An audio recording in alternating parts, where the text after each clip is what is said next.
Well, hey, everyone. Good to see you. Wow, we got 15 in here already. I saw the stream team finished up a little bit early. I was over there, and I figured you guys weren't ready to sleep yet. I actually did sleep when I got home. So they got me on all this new medication for my heart. So it is messing with me. I'll say that much, I think. I mean, I've been more tired than usual. And it's causing me to do weird sleeping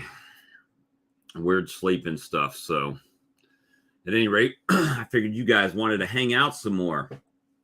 What you guys up to? Hey, Phil. Good to see you.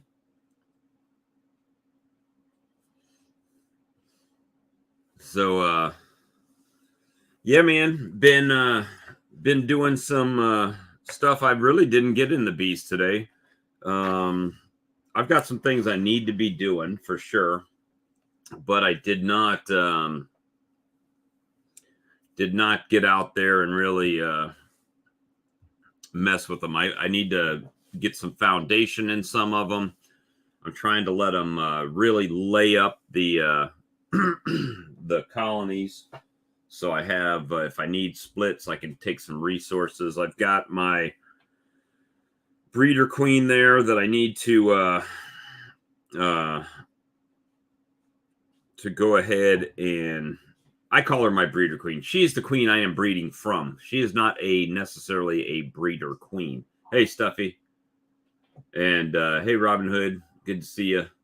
Blaine, Sebastian, Keith, Phil, Todd. Hey, guys. Hey, everyone. Go ahead and smash that thumbs up button. I'd appreciate it. But just been doing some things. I got a couple exactos today for cutting out the grates on the pro nukes, since I got that stuff coming. I've got nukes coming this week, supposedly coming this week. We'll see. Hey, Charles in charge. What's up? Not much. Working on some like video. Me. Working on a video. Oh yeah, you editing? Yeah, back into that. Hope to post here pretty soon. I'll tell you what, Looks pretty well, I don't know. People are probably gonna look at my gosh, what are you doing? way I work my hives. Well, we all do it a little bit differently. I'm going to show you something today that I looked at. So, Hey, Todd. let me present this screen and show you. I kind of fussed the lady out a little bit. So, this was on, it says honey, right? But it says I have some hard workers ready to make some delicious honey, selling for half the price. Message me for details, right? So she's got a picture of a 10 frame colony or an 8 frame colony. I think it's 10 frame because it doesn't look like it's all the way over here. A Boardman feeder with a hive stand, right? So the inferred thing is she's selling this colony for $100, and she's actually edited it because it was it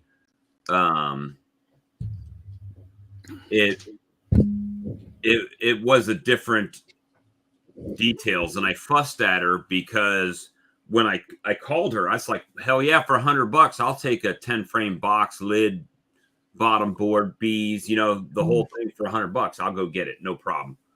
And turns out what she actually is selling is a package, literally a package that she got in the mail that's still in the package box. No drawn comb, no box, no nothing. Yeah, package bees. Just a package of bees that she ordered and either can't use or can't keep bees wherever she's at or something like that. So I did fuss at her a little bit. I said, yeah, it's not exactly what your ad says you're selling there. It's not what the vibe you're putting down, right? So, right. So she said, yeah, but Facebook won't let you sell live animals. Well, yeah, I get that too, but I don't think Facebook knows what package of bees is, or something like that, because I've put like nukes on there and they haven't said anything. What she said to me, and she actually sent me a picture, and this is what let me remove this, make myself big. That's the picture she sent me. Yeah. It's a package of bees. Now, how long has it been sitting on her front porch? Has it been there for 2 days already? 3 days sitting like that because she's afraid? Where did it come from? I don't know. That's what I'm saying. And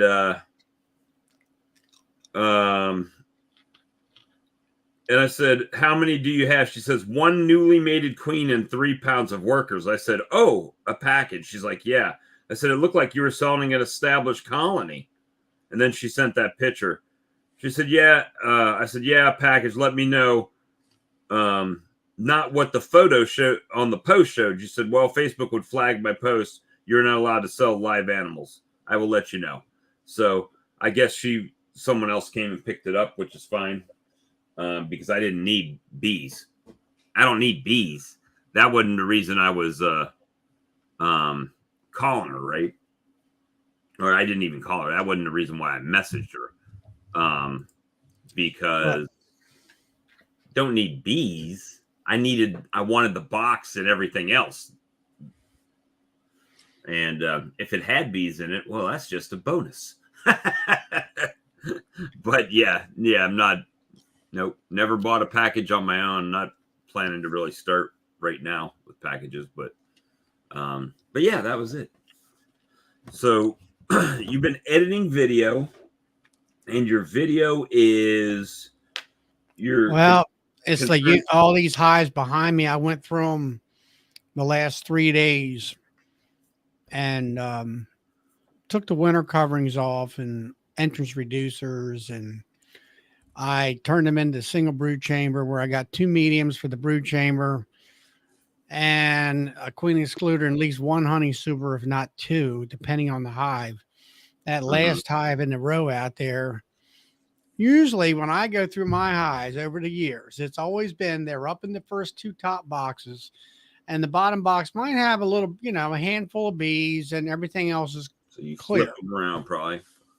And I usually pull that box out of the mix and drop the other two down. I actually go through those boxes and rearrange the frames where put the brood in the bottom of the box on the bottom board and the empties and stuff up top and maybe some brood up top too and all that. Well, that's what I did. But I found out this year, I guess because my bees are pretty close to mite free due to the, I had that, well, they were in the fall.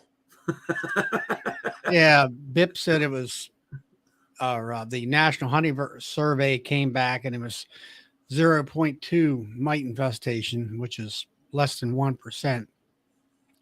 So anyway, they're in that hive right there and multiple hives, pretty much all of them. They were bees from the top to the bottom. Can't rotate when they're in everywhere. I mean, it's like, gee, I'd never seen so damn many bees. So wait a minute. I gotta back up now. What's the only difference between this past year and all the other years? You used Apis in the fall. Yeah, I did. You know, that, and I treated, I mean, I did, I guess you might say with my treatment program, I got confirmation scientifically that my mite program works well with using oxalic acid in the wintertime and Aprivar in the late fall and Formic Pro. So is that the first year you did the multiple flipping around and stuff? No, I've did treatments. The big thing for me was in the last hey, Brian, I think 2 years. In the last 2 years, I've been doing the oxalic acid vapor twice a month in the winter months to maintain that suppressed level of mites. Right. But the only other thing I did this year is yes, I dropped 80 gallons of Apis biologic sugar water on them. And so all winter they had great nutrition. Yeah, because when I put that on her, I put them in top high feeders and they stored all that stuff along with, they did have some spotter and lanternfly honey, which you guys don't have that. And in there, but I filled them up with the Apis biologic sugar water, or at least 80 gallons worth. Not every batch got it, but the last couple batches, once I got some of your product. Right. But they were, I tell you, all them highs pretty much for bees from top to bottom. Now, have you gotten any reports from anybody else in your area? Are they having the same success? Or I haven't had any reports yet. Not yet. I figured, in your bee clubs or whatever, people would have been. Yeah, I haven't talked to them lately. I'm going to have to start calling this the West Coast stream. Hey, Brian, I was looking at some land today, and they had tons of land in Colorado. Tons of cheap land. But then it was like, looking? Oh, I was looking at like Land Flip, and they had some cheap stuff, but it looks like it's out in the middle of nowhere that doesn't even have electricity or anything. And I'm like, it might be. Well, the bees don't care about electricity, but it was just out there. So anyway, I went through them high. Hey. And I went through the hives and I made a video about that first one. And shake. And another thing is like, you've been out of the bee yard you're kind of out of the rhythm. Right. And Charlie's out of shape. Yeah. Well, knowing what to do, you kind of know what you want to do, but anyway, I shook all them bees out of the bottom box and go through those frames to see. I've been figuring empty. Well, there's 5 or 6 of them that got brood in them, cat brood, and shake all the bees off. The bees are flying, in the video. And well, your mind is ready, but your back isn't. Yeah. Well, I'll tell you one thing. At the end of that day, buddy, my arm and hip were just killing me. And well, anyway, I got it done to where I got I put the 2 boxes together. I arranged the brood.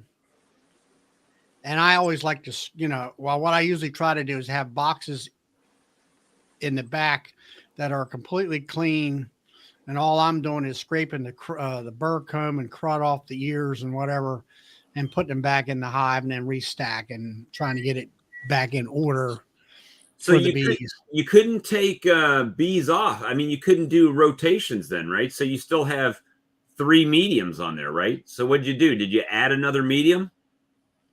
So now you're in double brood chamber management. No. She's got 4 mediums instead of 3. No, well, there's 4, yeah, but 2 mediums for brood chamber, queen excluder. Everybody's down in the bottom, and because of that, so many bees, I put 2 honey supers on top. And actually, on the first honey super, I pulled 2 frames out, and there was a couple extra frames that had a little bit of brood on it, not much, little patch. I put that in the honey super. Well, let that hatch out, and then I'll pull that back out of there. But I gave him more room. I did find some queen cups. Nothing, no Nothing charged up, right? Nothing charged or anything like that. So over the last 3 days, I went through all them hives, did all that work. Some of them got single honey supers, and some of them got 2. I did have 1 10 framer that's queenless. So I got to, and of course the weather's against us up here still. Like tonight, it's supposed to get cold tomorrow. And it's 53 today, right now here. Yeah, it's been in the 50s. It's not too bad. It's been sunny, and the bees have been flying.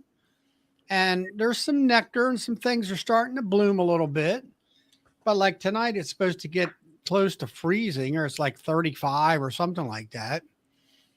Or I think it's either tonight or tomorrow night, one of the two.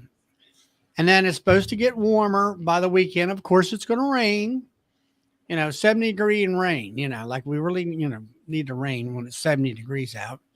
And then Sunday is supposed to be like 55 again. So Mike, my incubator has a trough underneath it's a chicken egg incubator, and it's got a trough that's underneath a plastic mesh. So I just pour water in that trough and put the mesh down and put the queen cells in, and it keeps it pretty good. So that's how I do it. Easy. But I mean, I've seen people use sponges and towels and other methods.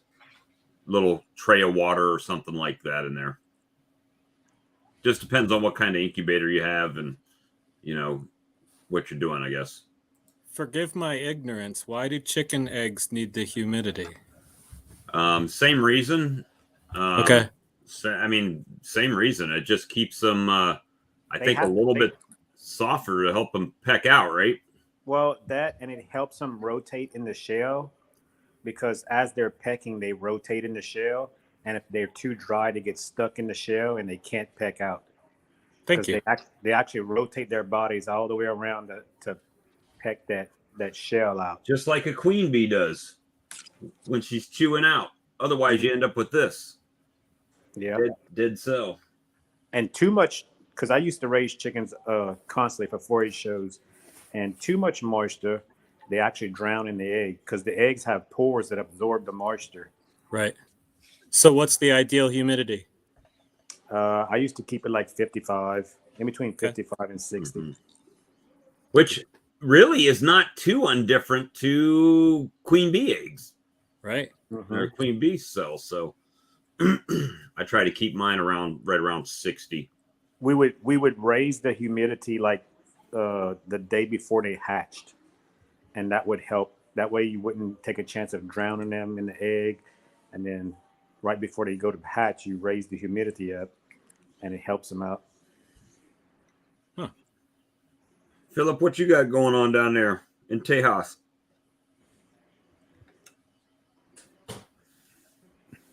Sorry about that. Yeah, I caught a Joey Raw swarm today. I came home and there was a bunch of bees hanging in my bush. So yeah, and I think it's time to fix that hole in my veil. If you can see that. Oh yeah, I got one of them the other day. Well, that's when I threw that damn jacket not to be named in the corner and bought the other one. Yeah. So, Are you talking about the one that don't have the Velcro in the pocket? yes, the one with no Velcro on the pockets. You know, it's funny. I got to work today, and I was driving down the road, and I reached in my pocket to grab a pin, and my queen marking pin came out my pocket.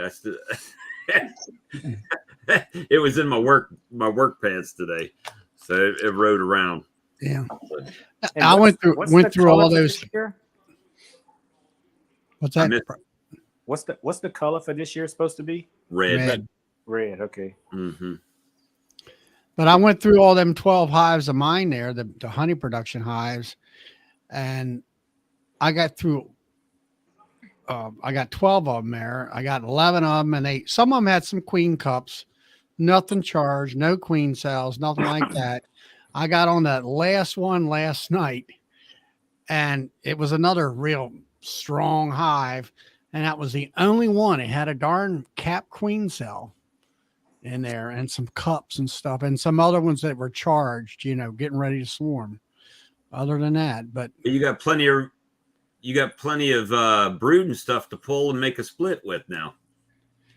yeah, I mean, that's my biggest problem is trying to go like gangbusters to get everything set up, and you're trying to beat the weather because it's, the next couple of days it's supposed to rain again, and especially on the weekend. And that's the downside of like, I went and fed my nukes some sugar bricks, and the downside of having them there where you have a nice building for a wind block is that in the evening, the sun starts to go behind the building, and then you can't see your eggs because everything's in the shadows.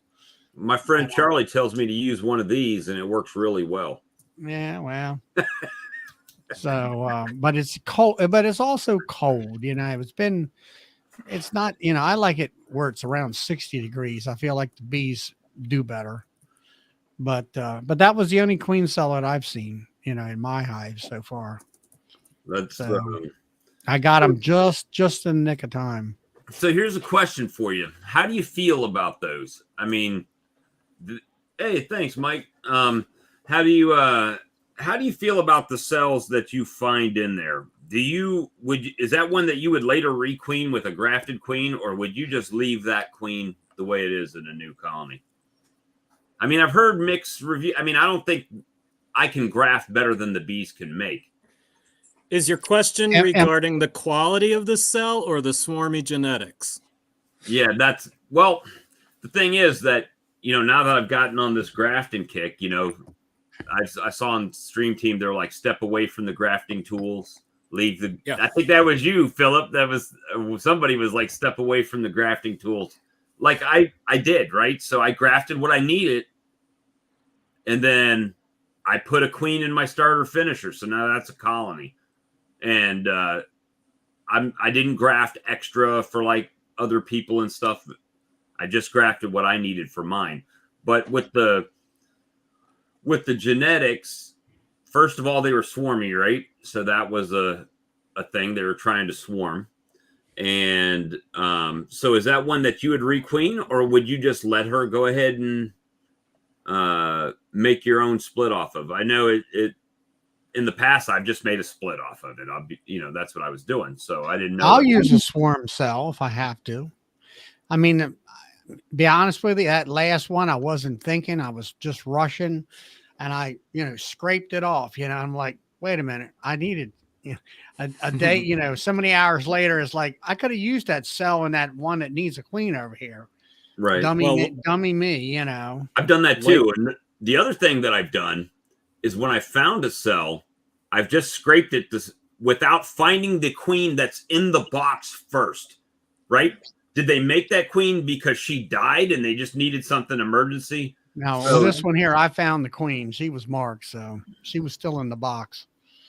So now I've kind of looked at it from a different aspect. If I see a queen cell, then I try to make sure that I go through and find the existing queen and make sure that was an extra cell or a swarm cell, and try to figure out why they were making it before I just dispatch it. Try to, but sometimes the old brain gets moving faster than and or the hands get moving faster than the brain does, and you're like, oh well, I've knocked down all these queen cells, and oh, they're queenless. There you go. Now I have to go either find a queen and or make a split or something. So, well, I'll tell you what happened to me today. You were talking about if the swarm cells are good cells or whatnot. I made my queen starter, and I went back in there today, and I was going to collect the royal jelly because I knew they had a lot of eggs and stuff like that they were going to make cells with. So I was going to go through each frame, make sure I smash all the queen cells. And what I did, I got me a little syringe, and I opened each cup up, removed the larva, and sucked out the raw jelly. Well, as I'm going through them, now they're all emergency cells, okay? Because I put all these bees in a box and they just making with what they got. Out of the emergency cells, they had so many different sized larvas and so many different amounts of raw jelly. Some of them had very little raw jelly and little bitty larvas that were almost capped. And then some of them had like a great big larva in like a cell that wasn't even capped yet or wasn't even going to be capped for like a day. So, I mean, the emergency cells, to me, that's some worthless cells from what I've seen today, because they made so many that I guess there wasn't enough bees to feed them all.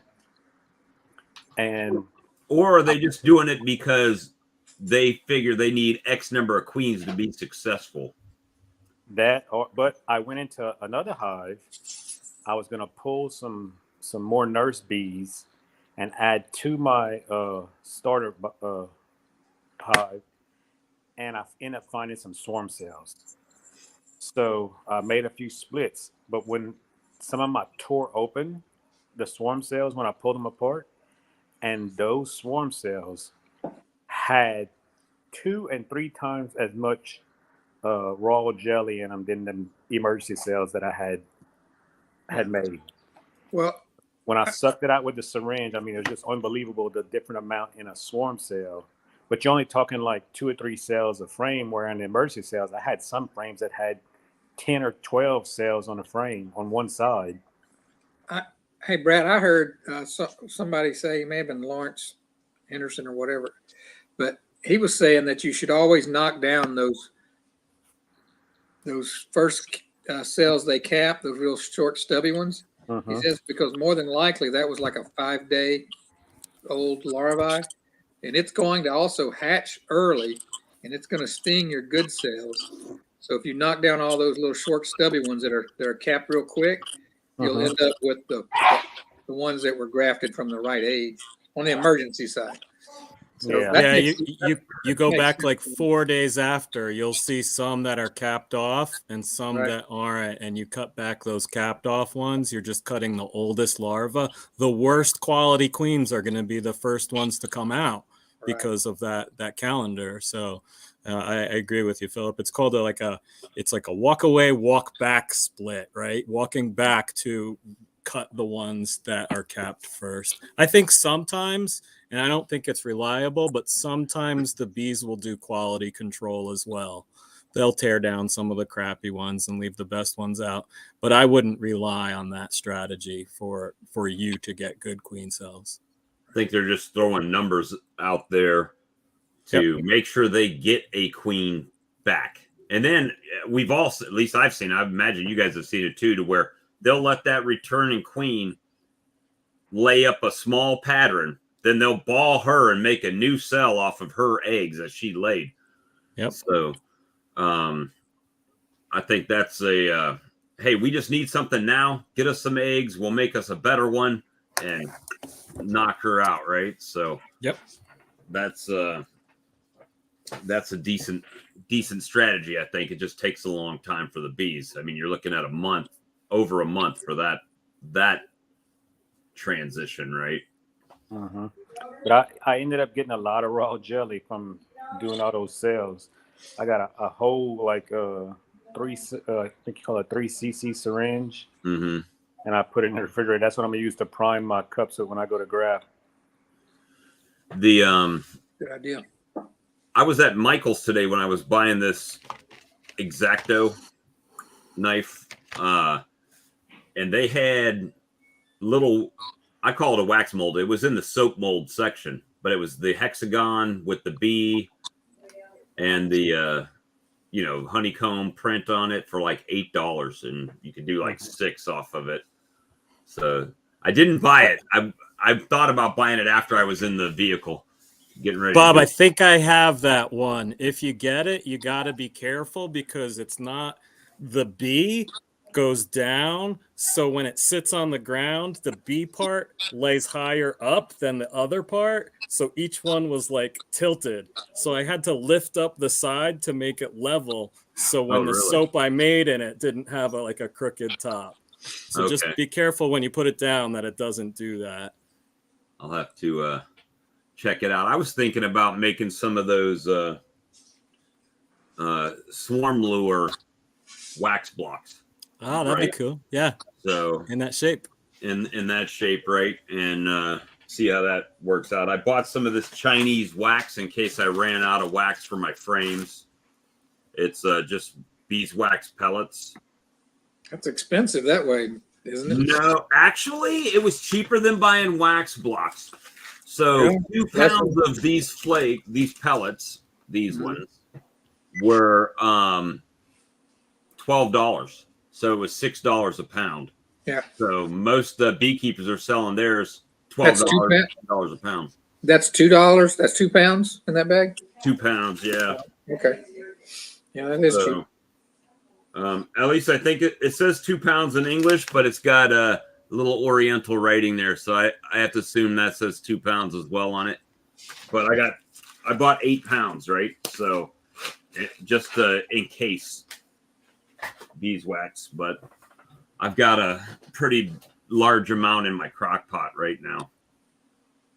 That's not made in the USA. Hey, I'm using all my made in the USA wax first. Maybe that's nuke. Maybe that's nuke wax that I wax the nuke frames with cheap wax. But I don't know. It says it's beeswax, so we'll see how it goes. But I will say, and this is going back to Joey's video I watched yesterday, or maybe 2 days ago now, where he had the plastic frame and they were drawing the little nubs off and not drawing it out. But the ones that I ran wax on, they're pulling them out just great. So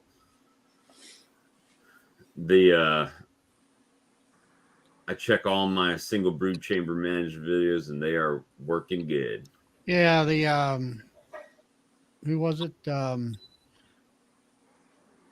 Somebody was viewing my thing and they didn't have the sound. The only person that instant messaged me was Mike Barry, and he didn't have sound, and it was his earbuds for some reason somehow. I don't know. My computer, ever since I used that Norton's, now I've got stuff going on with like my Chrome that like it's a memory saver, right? So if I've got too many tabs open, it like sleeps those tabs in the background. And sometimes that has a problem. Blaine, I'm glad you reminded me because I got to get my trash out after this too, down to the curb. All right, so what happened last night, guys? I had this meeting and then I watched it afterwards. I turned it on and like a hat fashion show broke out. It's like, what the hell is going on? Where's the crypto conversation? You're talking about hats. I spent 20 years in teaching, listening to my colleagues talk about shoes because I worked with mostly women. It started because Lee was wearing Boston Scally like Jason for Bohemia Bees. And then I'm like, well, I got one like that over here, but mine's a Stetson. And then Mike put on a cowboy hat, and then everybody had hats on. Yeah, I know. So we were thinking about a new rule for the channel that if you're follically impaired, you have to wear a hat. And does that mean I got to go get one?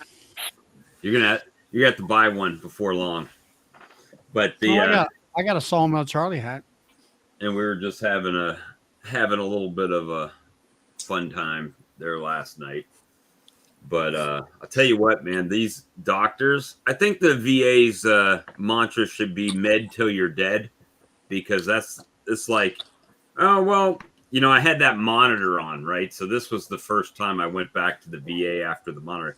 Oh, you definitely have some irregular patterns happening and, you know, palpitations and all kinds of stuff. So we're just going to give you some medication to help cut that down, right? I'm leaving with 5 meds that I have to take now. And it just kind of, my body's trying to adjust all these darn medications they got me on. And, but yeah, I'm like, well, are you guys going to do a, what do you call it? Not an angiogram. Electrocardiogram. Are you going to do the heart cath? No, we're not going to do the heart cath right now. I said, so again, it's one of those things that, like, I'll be under somebody's house in a crawl space. You know, I'll be under Philip's mom's house, right?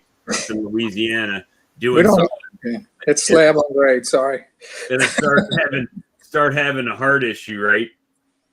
And then what? Then I'm just dead under somebody's house, you know? And it's like, I don't agree with it. My thought was, well, if you know I've got the issue, you know I had a 50% blockage the last time 2 years ago when you did one. Why wouldn't you do another one just to see what's happening in there in case you got to do something? Nah, not going to do that. Just let's give you some pills and see if that fixes you. So What did they do for your blockage, Bob? Nothing. They gave me pills. That's what they've done. Well, most places won't do anything to you at least 75%.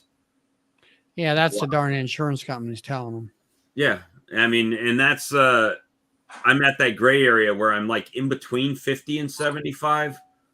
So it's like they're not going to do anything. So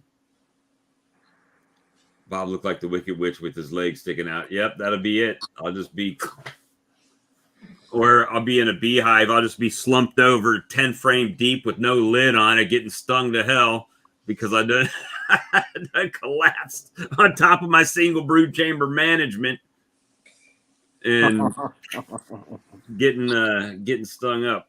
No, they've got me mostly on cholesterol medicines right now, trying to. Well, you got to like when they give you this and it says chew one. This is aspirin, actually. It says chew 1 tablet by mouth every day for treatment to prevent a heart attack. That's actually on the description of the bottle. To prevent a heart attack.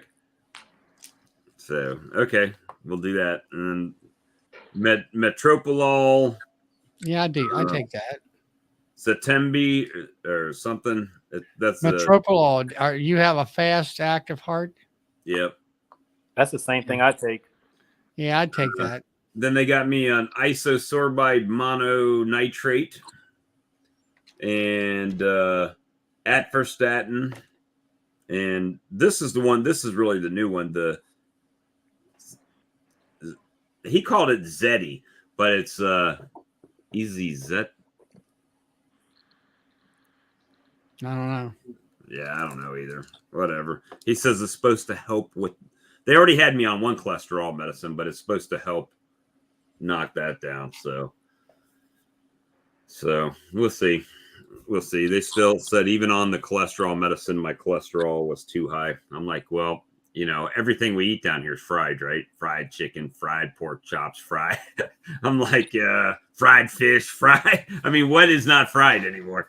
Bacon, anything you eat, fried. So, Everything you buy out the store too is fried.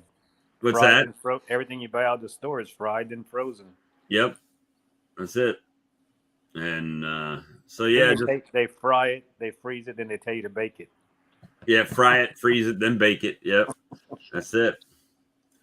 So so you know, I saw, and I don't see him on here, but I saw Jeff Thomas on the stream team. He was saying that it's not queen rearing time, but his boxes are exploding.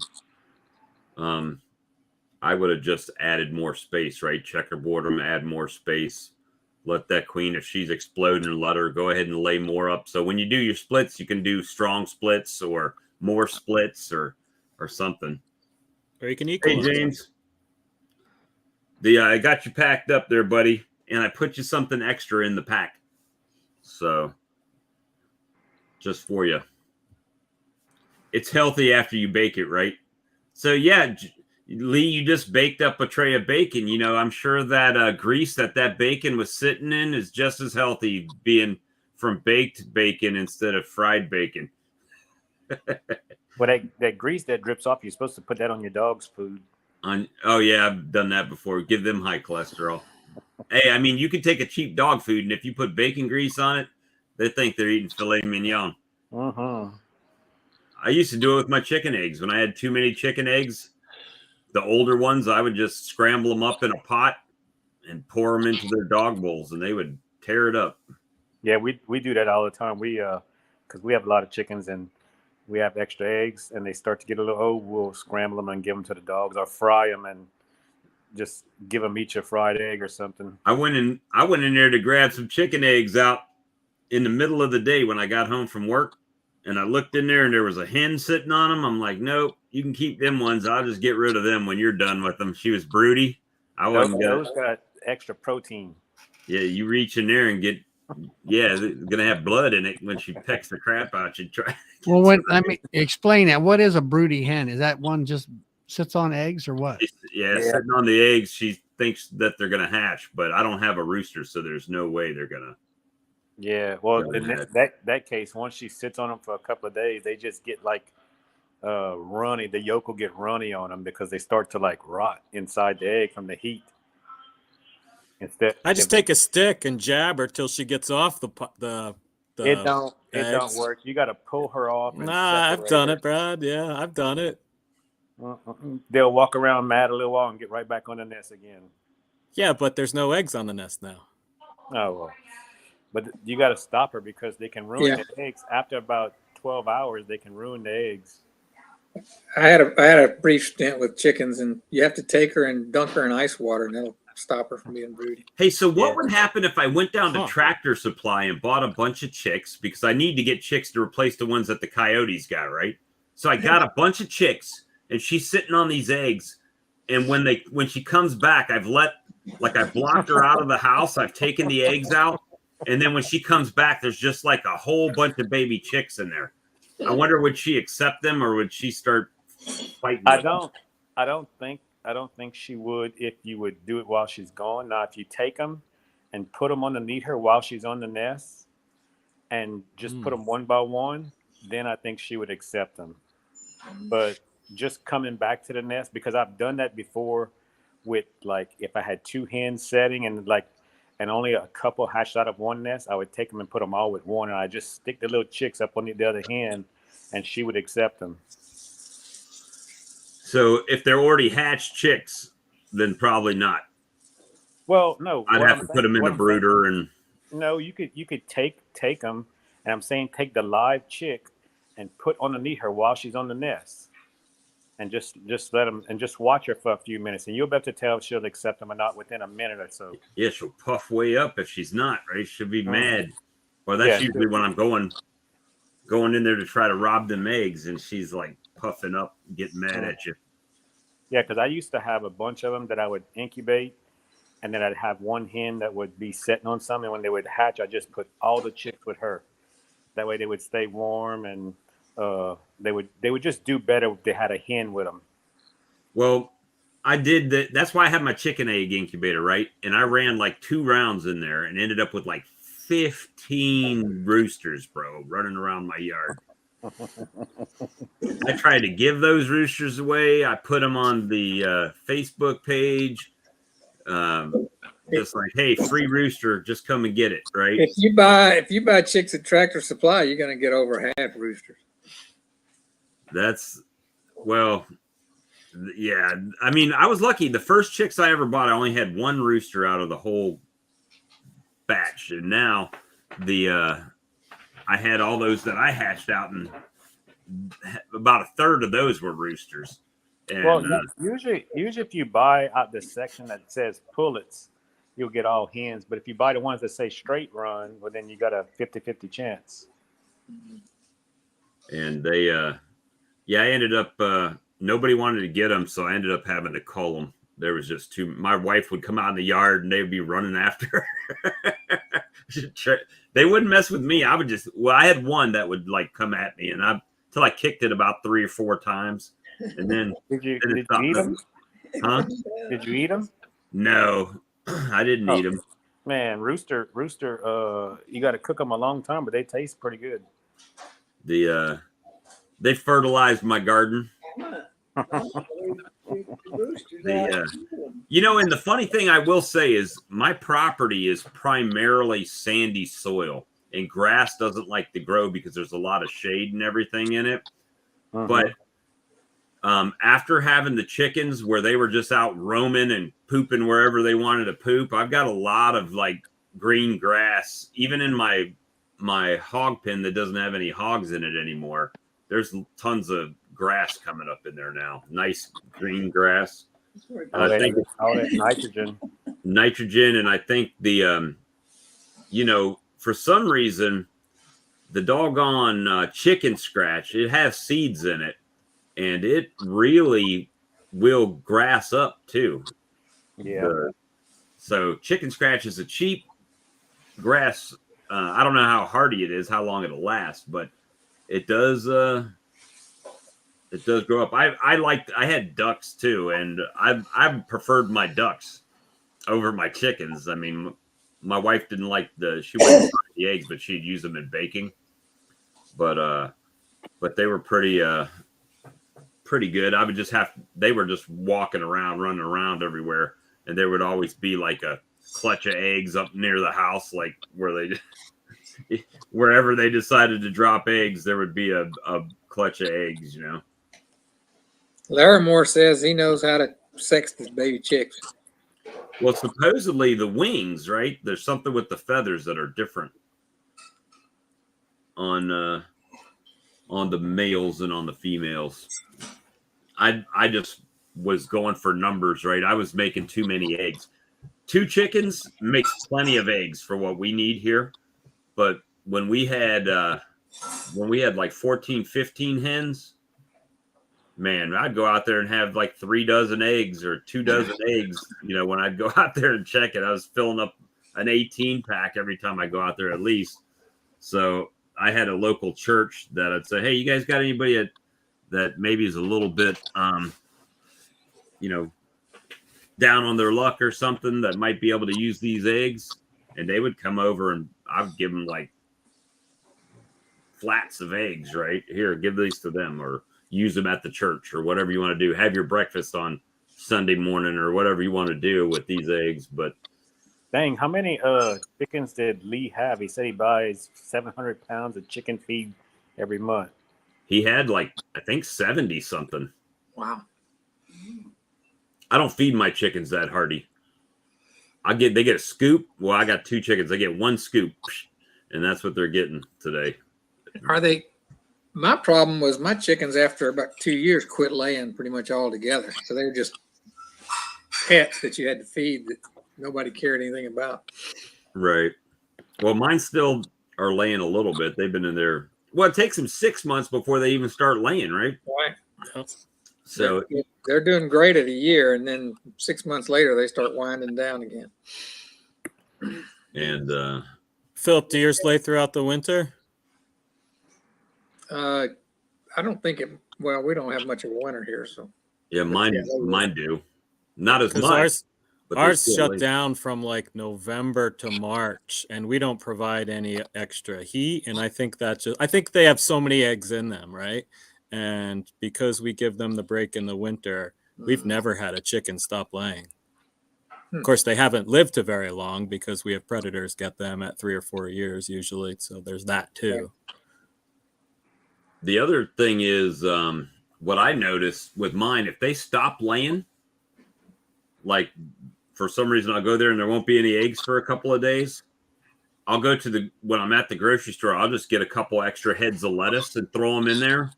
Mm. And then magically the next day there's eggs. I don't know if it's the lettuce or that there's something that they needed they weren't getting, or now they're just happy and feel like dropping eggs. I don't know. But usually when I throw them some lettuce or something like that, they'll start laying again. Hey James, you keep your winter up there in your own yard. No Oh, doubt. he's actually at like only -6 now. Send me that winter in August. Yeah. I need it then. Or late July or September, whenever it's really hot down here and nothing's happening. But you guys got any big plans for your bees coming up, or what's the next on the agenda for you guys? I'm splitting on Saturday. I'm doing my if my flyback splits have made sales, I'm splitting. Hopefully up to 21 possible splits. I've got well, my nukes are supposed to be coming Saturday, but so is some more rain. So I was going to meet him. He asked me, hey, can you just meet me up at Domino in Charlotte? And I would drive up there to save him the extra trip. But then I was like, yeah, but we're switching those from your boxes to Pro Nukes.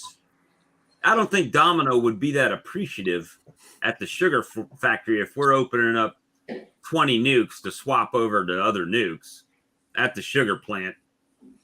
You know, they probably wouldn't get too excited about that. So he's going to come down here. How many nukes you buying? 20. 20? And I think I'm up to 5 or 6 sold. So I'll net keeping 15 if in fact I don't get the other ones sold here soon. But I put it up once at the beginning, and I keep getting little trickles of people wanting to buy them. But once I have them in Pro Nukes and ready to go, and they're actually in my yard and I have possession of them, then I'll put it out. Hey, I've got these nukes ready to be picked up, and then it'll probably, ramp up a little bit more, so I can get rid of them. I went to I guess you call it like a bee meeting. It's for the Louisiana Bee Association this past weekend. And they gave like a grafting class, and what they do, it was for the Evergreen Honey Company that put it on. And they have like 8,000 hives all across the like southern part of the United States, but their main born is right there in Bunkie, Louisiana. But they had 28 starter hives, 28 or 38, I forgot what he said. But they graft every day, nonstop. And the way they was doing it was hard to understand, because they had like 3 bars on every graft, every frame. They would bar, put it in the hive, and come back the next day, second bar, and then the third bar. And by the time they got to the 4th day, they would pull the top bar off. It was just confusing as heck.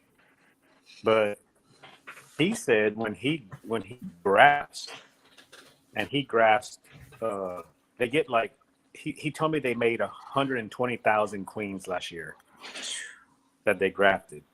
But when they graft, they don't put the pollen or anything next to the grafting. He puts 2 open brood frames on each side of his grafting frame, because he says that draws in the nurse bees to feed right on those new cells. And he says that with the open brood, that's going to have your youngest bees in the whole hive. And then he says on the outside of the open brood, that's where he puts the pollen. And then on the outside of the pollen, that's where he puts the honey frames. But because I asked him, I said, why don't you just put pollen right up against? He says, because that pushes your nurse bees off a frame. And he says it could be old bees, any kind of bees that come in between the 2 pollen frames, popping pollen, stuff like that, taking up room. Where if you have just an open larva, he says it's going to be 100% nurse bees on those frames. And he says you don't have to worry about food because the bees coming from the pollen frames are going to transfer the food to the nurse bees to feed the larva. So he says you want maximum nurse bees on each side of those the starter cells. And he says that's how they've been doing it for, he said, over 80 years, because it was his grandfather that first started. And he told me that Well, those guys probably have dedicated yards that only have mating nukes in them, right? Like kind of like Jose does, where he's just got mating nukes everywhere, right? And for me, with what I've got going on, I could only really have 30 cells working at one time. I mean, I could in nukes, right? But like in mating nukes, I could only have a max of 30 going at one time. So really, I can't even graft. I could graft 30 and then stop, right?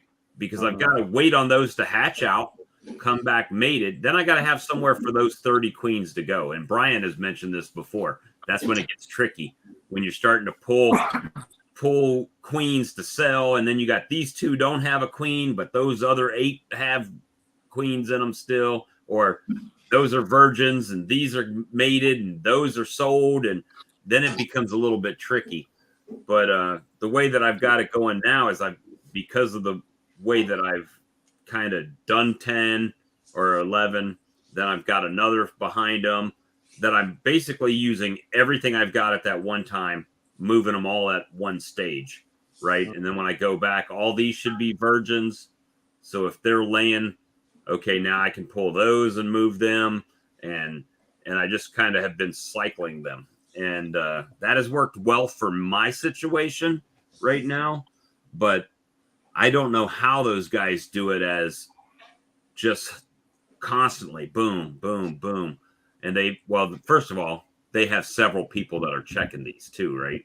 That go out there and check them for them. So he's not the guy doing 8,000 or 120,000 queens. He's got a team of guys that are checking them every day to see where they're at. Or, hey, drop these and don't come back for 12 days. That's what they do. I mean, down there, Hardeman's, they see, how was it? They graft on a daily basis, 7 days a week. And they're taking those grafts and they put them in their cell builders right outside the door. And there's multiple cell builders. And then they take their cells. And I think they let them build the cells out for so many days. Then they have a yard that just has cell builders. And they'll stay there for so many days. They build themselves out. Then they bring them back to the incubator, which is a refrigerator. And it stays in there for so many days. And then they'll take children's sand buckets full of cells.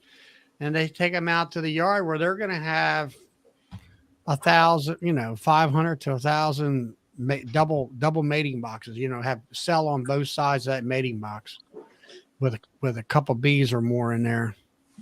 And they're not them little styrofoam things. They're handmade or homemade.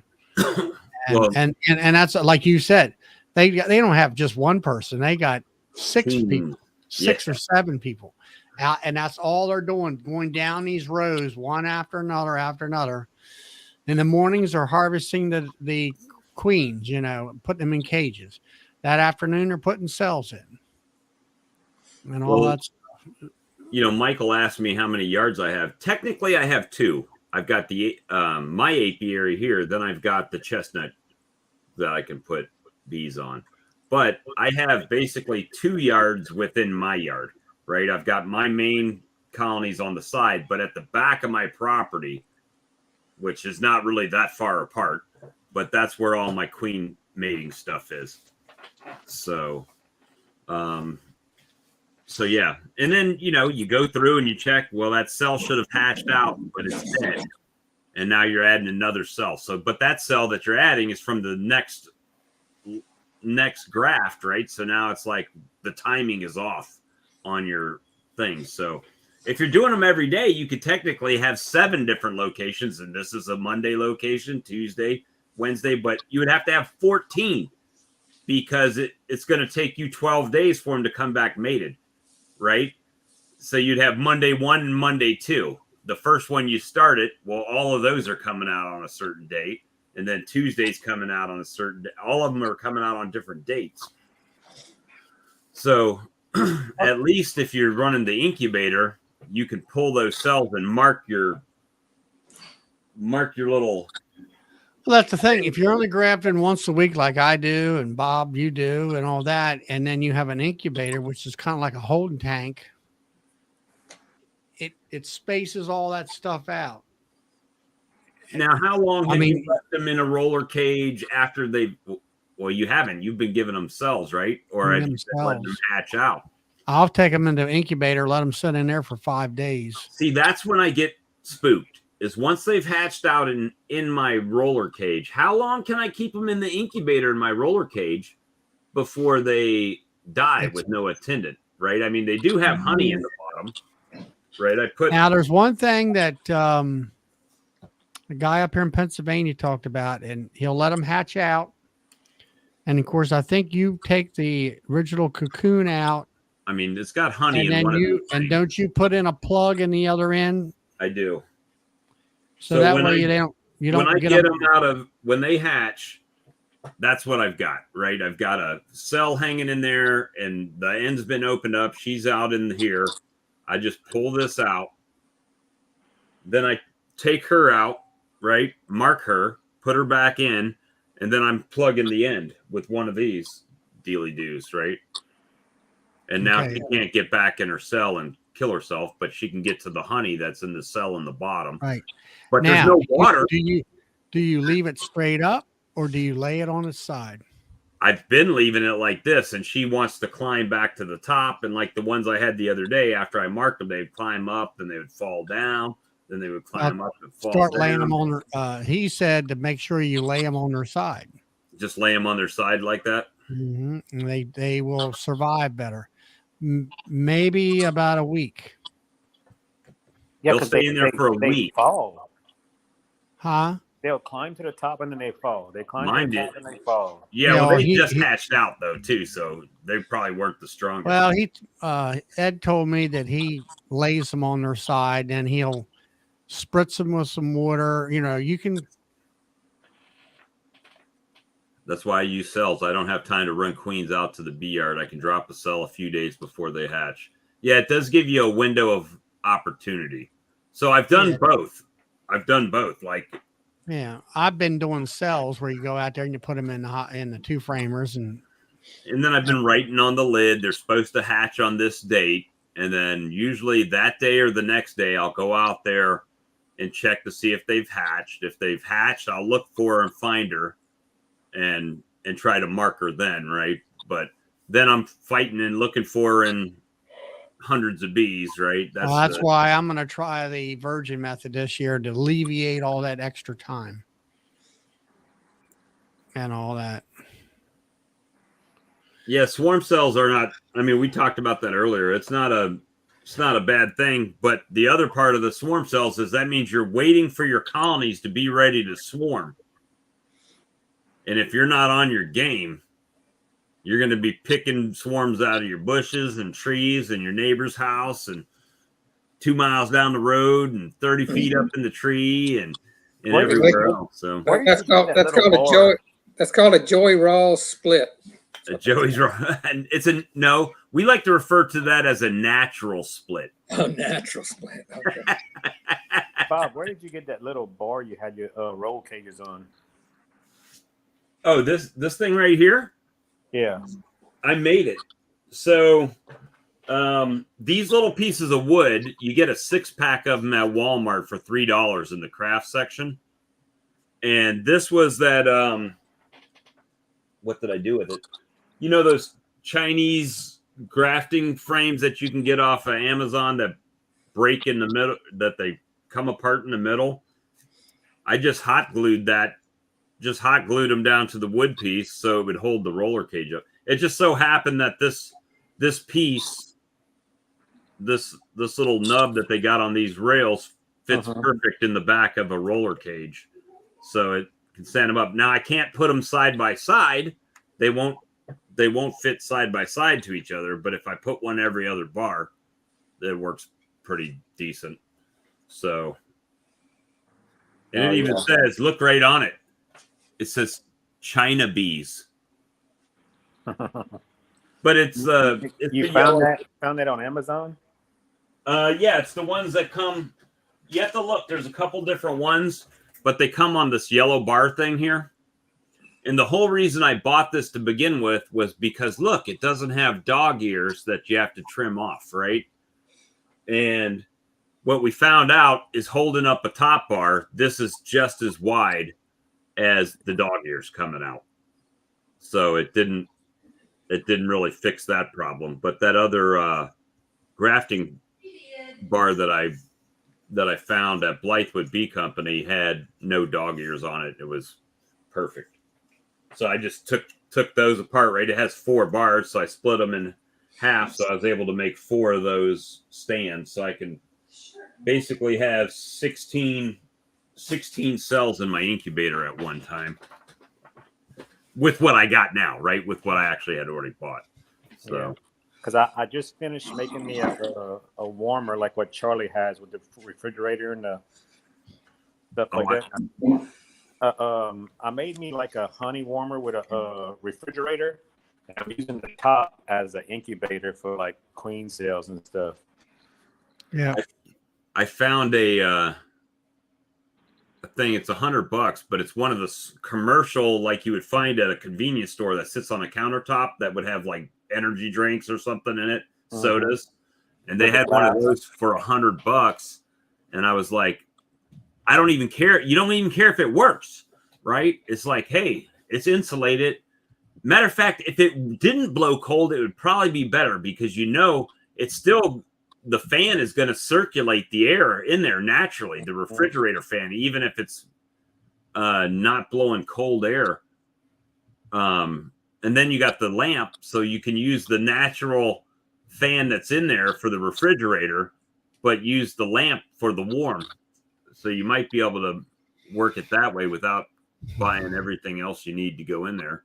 But they had it for like $100, and that's pretty cheap. So have you got it rigged so you can put about 3 buckets of honey in there?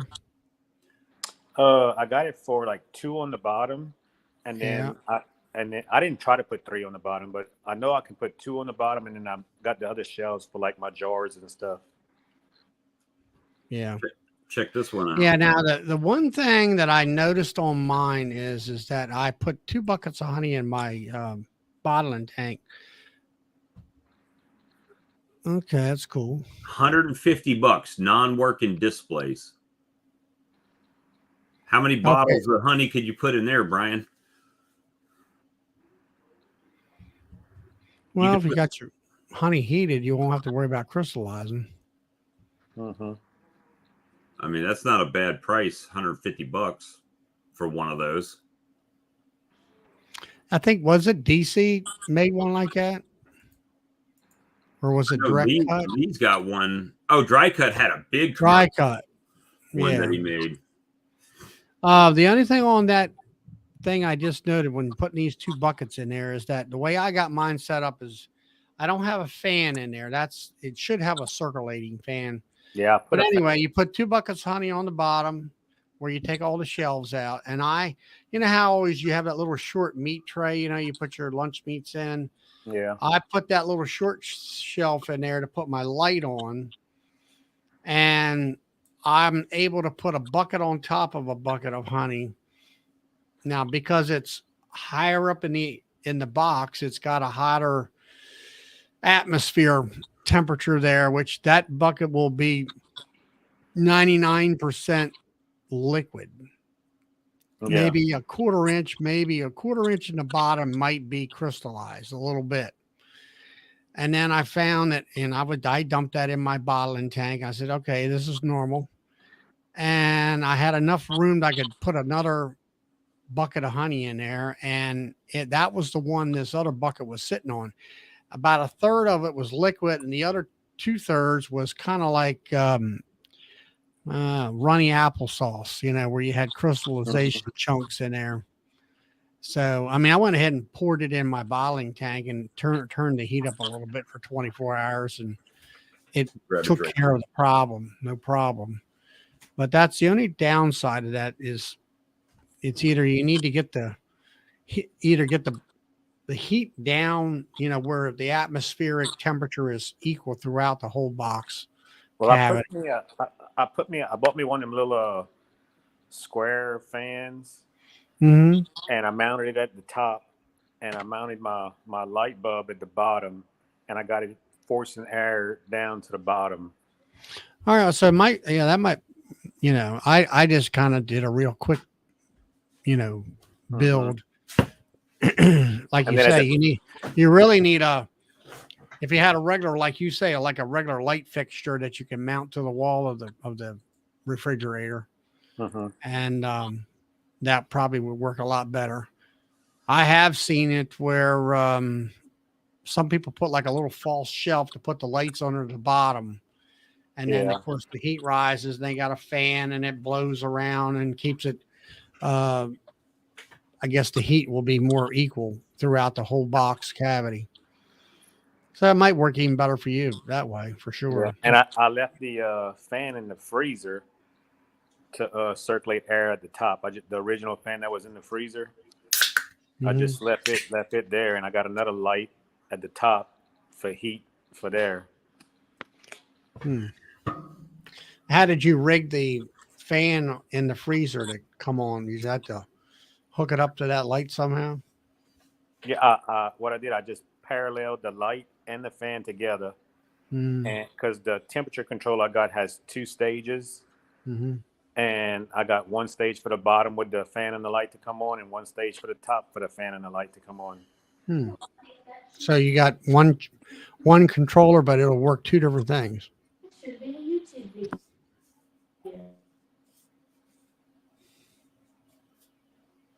Let's see.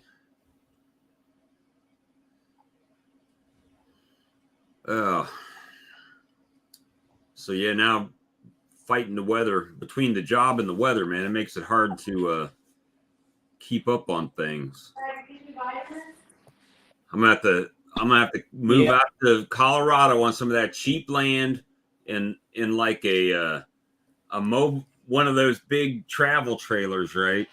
And then me and Brian can work together and be like, hey, Brian, let's load this thing down with some bees out here, and we'll make the honey, desert honey, whatever that is. Where in Colorado were you looking? I know last time you were looking in the San Luis Valley.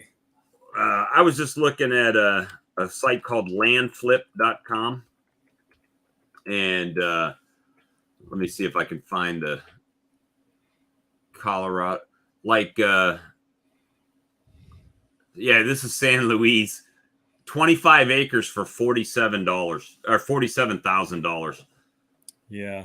And that's that you can tell just by the ground in the photo is like brown. I'm like, what are they going to forage over there? Right. So a lot of sagebrush and a lot of wind. And then Arizona, they've got a lot of cheap land out in Arizona too. Let me see. Colorado. I know there was some other land in there. Castilla County is one. Yeah, same kind of area. That's south of the San Luis Valley. It says Utopia near river with with water rights. There you go. 5 acres for $12,000. Alamosa, right. Fort Garland. Yeah, they're all in that same area. And with that water rights, what is it? You can only pull so much water out in certain periods of time or something like that? I have no idea. They're real serious about that too out there. Yeah, absolutely. I knew a guy who had a pump in just like a creek running on behind his backyard, pulling it just to water his garden. He got busted for that. Like just a couple of years ago here in Colorado, they passed a law where you could collect rain off your roof. Before that, it was illegal to collect rain off your roof. So now I could at my house have 2 55-gallon barrels to collect rain off my roof, but anything above that is breaking the law. Why? Is because they want the water to go into the ground, or what? It's all, I mean, look at all the West and all the drought. Everyone's fighting for water coming from the Colorado River, right? So it all starts here and it goes through Colorado, through Arizona. You know, this is stuff that the Californians are using as well. So, you know, there's lots of talks on who gets the water, because it's a shared resource and it's a finite resource. But it's more and water more that's people landing on your property. preaching to the choir, Bob. So what if? So, yeah, that don't get me going. We'll go down a rabbit hole there for sure. Yep. That's so. Were you? Are you close to where you had that trouble out there, Brian? That guy. Which trouble's that? The one that the two teachers that got shot or something. Yeah, East High School is not very far from where I live. In fact, the market that my wife wanted to do was right outside East High School. And I was like, yeah, kind of sketchy neighborhood, right on Colfax. I'm not sure. And East High School is a high school that's a very historic school. Like, it's been around for a long time here in Denver. It's definitely seen better days than it's at right now, for sure. See what Larry Moore says? Bury a big tank under your little tank. Yeah. So there's, it's funneling down. Look, there's no water in that drum. That's because there's 250 gallons under the ground right there. Well, do you get extra credit if you go take a leak outside? Right. You're giving back to the grid. Yeah. Can you exchange? Yeah, and we're actually on the east side of the Continental Divide. So really all of these issues are west of the Continental Divide, because that's really the Colorado River is all west of there. So, I mean, it's same state, so same laws. So just take your truck up to the mountains, fill it full of snow, and by the time you drive it back, it'll be water, and then you can just pump it out into your tank there. That's got to be the most craziest thing I've ever heard. I mean, can't keep water off your roof. I mean, you know, it sounds pretty backwards, Brad, but living on the east where water is never an issue. Like, I grew up in New Jersey, so I understand the perspective of drought is never really an issue. You know, drought is a big issue here, and especially agriculture, and having the water to be able to how about to grow all the waste?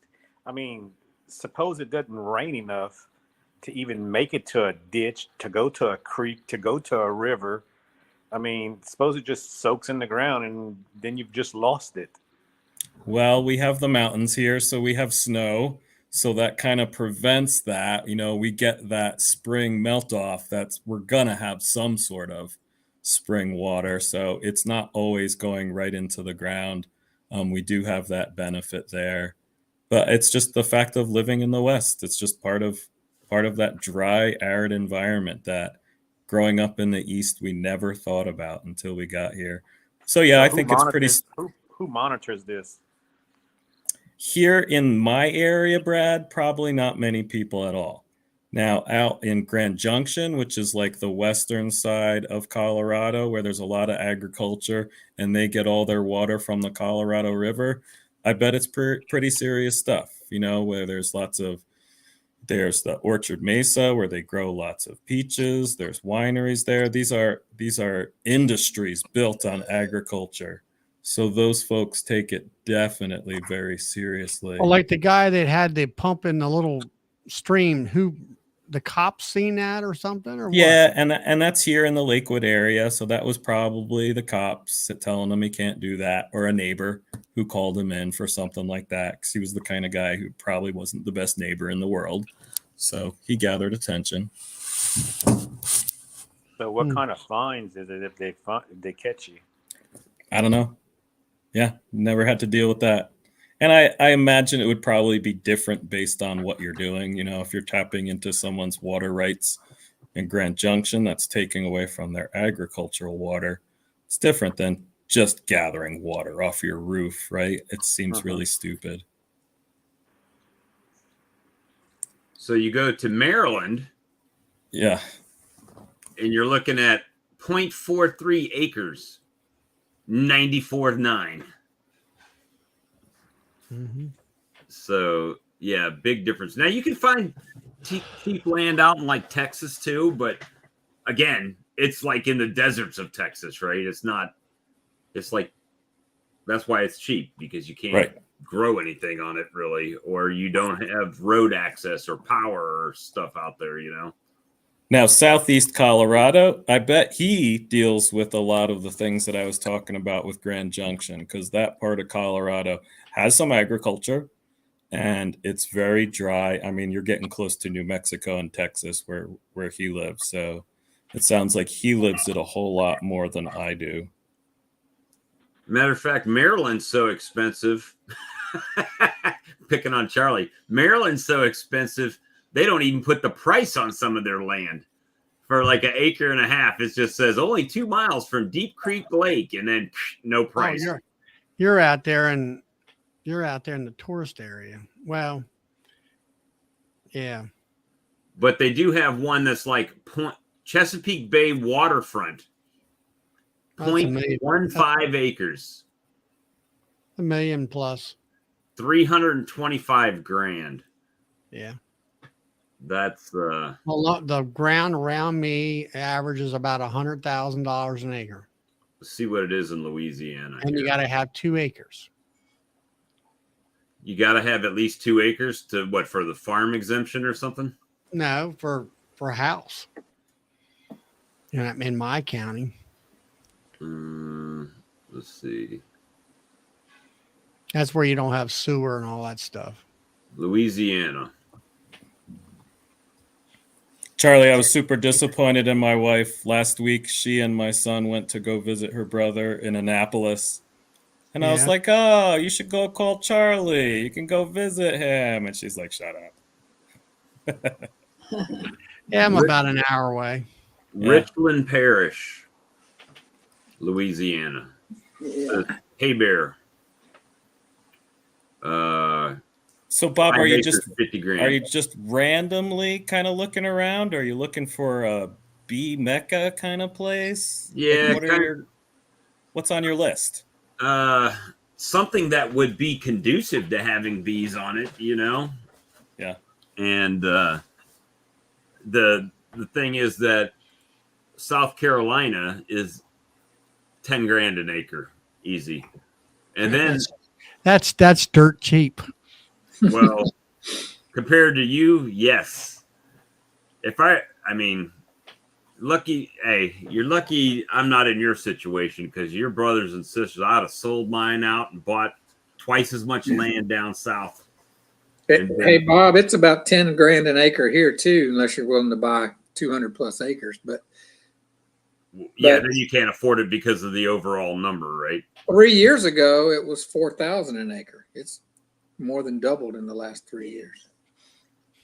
And I mean, even South Carolina, 33.91 acres out in the middle of nowhere. South Carolina is $305,000. So maximum on mine. that's it's just not I think I'm supposed conducive to for me at this point. It doesn't make good sense to be able to expand, even if I wanted to go to like a commercial side of things, right? To that stage, I can't afford to get the land to do it on. So it's like, that's a roadblock, right? Now, you look at people like Ian, and even you, Charlie, not picking on you, but you guys have bigger pieces of land, but it's family land that has kind of come down through the generations a little bit, you know? Yeah, that's right. So I'm not bagging on that. Hell, I just don't have that. I didn't have that setup, right? So Yeah, but you know, even here, I mean, what's behind me is not really bee friendly. You know, it's grassland and it's farmland, and you know, it's sort of a bee desert in a way. let me see. Yeah, Texas is not cheap in like green areas is not cheap, but they have areas that are out in the middle of nowhere, Texas, that I mean you can look at it and you can see where it's like I guess you would say Pyote. It's Pyote, Ward County, Texas. 5.1 acres of land for sale. $9,997. But Is that literally, peyote? Bob, I think that's peyote. but doesn't that have an A in it? No, It doesn't. I don't know. peyote's a hallucinogenic, like cactus kind of plant. Well, if I bought that for 10 grand, I would be on hallucinogenics because it's like I mean, you'd probably have to fight rattlesnakes off underneath your beehives, you know. You'd have to fight. You'd have to fight a lot more than that. That's pretty lawless out there. Tumbleweeds. They've got So, do you see what Silver Gorilla says? You don't need to buy land to keep bees. I have people coming to me in droves. I wonder if that's a Texas specific thing with your ag exemption. Yeah, they get there. the ag exemption, right? Yeah. So well, you don't need to own land to have bees because bees trespass. yeah, they That's do right. for sure. Well, I'm just looking at I don't know what the number of colonies for my property. When is it oversaturated, right? When does it start going backwards because you have too many bees in a specific area? I think that depends on what's around you more than it does how much you have. I think Randall colonies Randall Carter's in Alabama, right? He's one of Bruce's buddies down there. Yeah, and that's the other thing is since I've started my apiary, they started developing a lot of subdivisions around where my property is. So it's really taken some of that forage away as well. So. And I live in a place where living in a metropolitan area is actually a benefit to me because all the old trees in the metro area, if I leave the metro area, those trees aren't there. So for me, living by other people is actually a benefit as a beekeeper. Yeah. Hey, Bob, my bees in the suburbs run laps around the bees out in the country. Everybody waters their yards and gardens, and it's never a drought here. But out down there, you get a drought and everything just stops. Well, I'll take your suburbs and raise you lazy Southerners that don't like to mow their grass. How about that? Hey, I mow my grass every week. But like the neighborhoods around here, if they get grass to grow in their yards, that they don't mow it as frequently. So we get a lot of dandelions and stuff like that. But it's and I've debated, like today, I was like, yeah, I could mow that grass, but man, it looks like there's some little flowers coming up in there. Do I just want to let that go for a little while? Now in my bee yard, I cut around where the clover's coming up. I let the clover bloom out, then I cut it down. You guys have heard of no mow May, where they say don't mow your lawn in May at all? I think it's just an excuse to be lazy. I'm going to participate in no mow May. Okay. Where Brad lives, it'd be waist deep if you didn't mow. Yeah. Yeah, we mowing grass. The only times we don't mow is December and January. And it's like no shave November, no mow May. Yeah. There you go. No mow 2023. That's actually what I've done with my yard. I've taken out almost all of my grass. I have all pollinator plants. I've got one little patch in the backyard, one little patch in the front yard. And I take the weed whacker to it like twice a year. It never gets watered by me, so it never grows like your guys' grass grows. Well, that's because it's illegal to water. Yeah, well, by the end of June, everything's toasted up, Brad. If you don't have a sprinkler system watering your Kentucky bluegrass out here, it's gonna dry up. So yeah, that's what that the only grass here too. Yeah, so everything will just turn brown and die off. So let me see. 160 acres of wildflowers. Been The building desert, that for 2 the months. desert fills with wildflowers after a rain.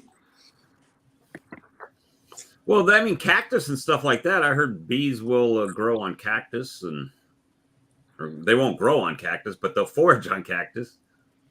That's what we're doing. Yeah. But that's the thing. It's just here. It's just basically wildflowers. Whatever's growing and blooming, that's what my bees are getting. And I find that when people ask me to bring bees to their property or whatever, I mean, that's fine. I'll bring them down there, but they don't. I mean, it's a lot of work. I mean, it's extra work, right? Because you're driving to other people's property, and some people are funny about you coming on their property without their, when they're not home, and all kinds of stuff like that as well. But that's kind of one of the things. Hey, I'm not gonna call and tell you I'm coming. You probably won't even see me because I'm gonna come and do what I got to do and be out of there, right? And I'm not trying to be in your yard all day long.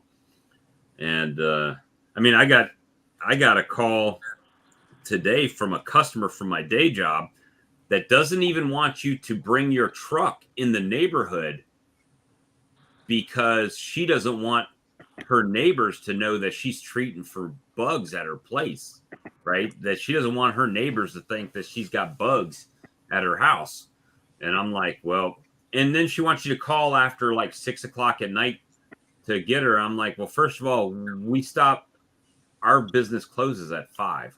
So I'm not calling you after business hours, and I'm not walking up out of the, subdivision to walk to your house because you don't want your neighbors to know you have bugs. Evidently, you don't want treatment that bad. It's not for me. I'm not making enough money to be putting in extra work.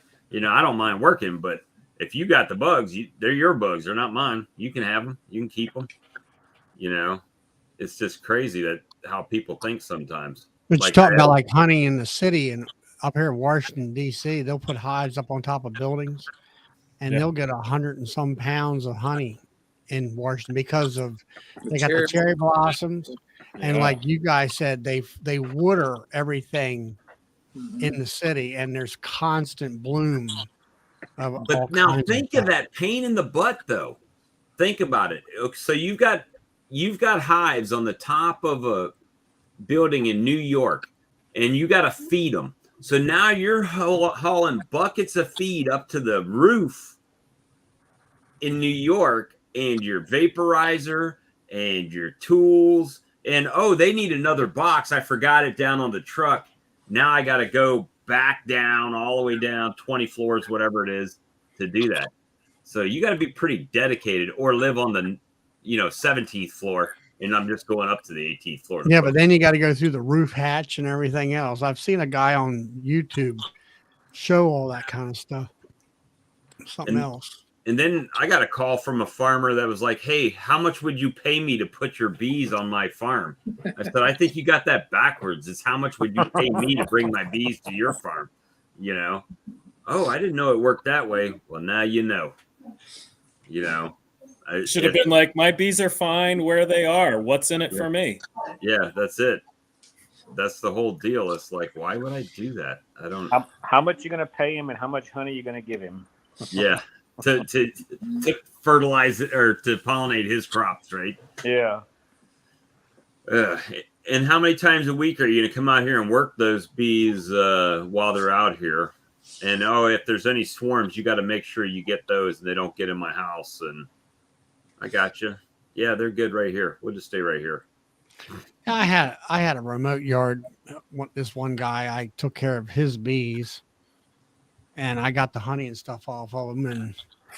And he's since passed away here about a year or more ago. And it's like, I hated having that yard out there, even though but traffic getting there, and it wasn't really that far away, but it's like, okay, I forgot to get this or forgot to bring that, or I needed this, didn't think we were going to need it, and all that stuff. Or you loaded the truck up with all this stuff and you get there and didn't need any of it. And you've wasted all that time loading the truck up and unloading the truck when you get home. So At some point, you could just say, hey, why don't I just buy these from you? I'm getting all the honey off of it. I'm doing all of the work. It would be cheaper for you to buy those colonies from them instead of pay for the gas for a year driving back and forth to look at his colonies for him. Well, you know, anyway, we don't all have the Brian, bring them out to the solar farm. I'll pay you to take care of these setup, you know. Hey, I go on Monday, Bob. I got an email today. They said the fence is up. I can start, I can get the code for the gate on Monday.